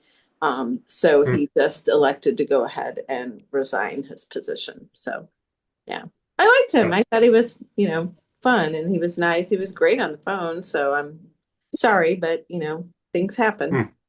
So okay. All right. We have anything? another offer out, just so you know, we're waiting. Yeah. So I have 4 positions out and 4 positions vacant right now. And I have offers out on 3 of them. And then I'm working to interview for the 1. So it just takes some time whenever, the starting salaries are not great at the city. And most of the time when you get a good candidate, they're going to want an advanced starting salary. And that's not an easy thing to negotiate with the personnel department. So it takes a while. Gotcha. Anything else, Mayor Smith? I have nothing else for you. Okay. Make a motion to adjourn. We do. I've got a motion, and since no one else is, thank you, Mel. Motion made by Joe, seconded by Mel. All of those in favor? Aye. Aye. Aye. See y'all in 2. Anthony. See you in 2 weeks. Anthony, when I first became chairman, the chairman could not make a motion. I actually Doesn't very often. I would not make a motion. I might second it, but yeah, I don't. It's only 4 people, though. It's hard not to. Yeah. But it was different. Then we suddenly changed that. So we'll be back to 5. So all right. Yay! Yeah. Bye, guys. Cool. Everybody Bye. have a good week or 2 weeks. Nice See you break then. from See you us. guys in 2 If weeks. you miss us, call us. Thanks. See ya. Oh, I call you guys basically every day anyway. It doesn't matter. We know you love us, Joe. Bye. The biggest key is whether or not you like me. We I love mean, you know everyone. what you can do to people you don't love like. you. So Go there home. go. Enjoy your Bye. See you guys. Have a good one.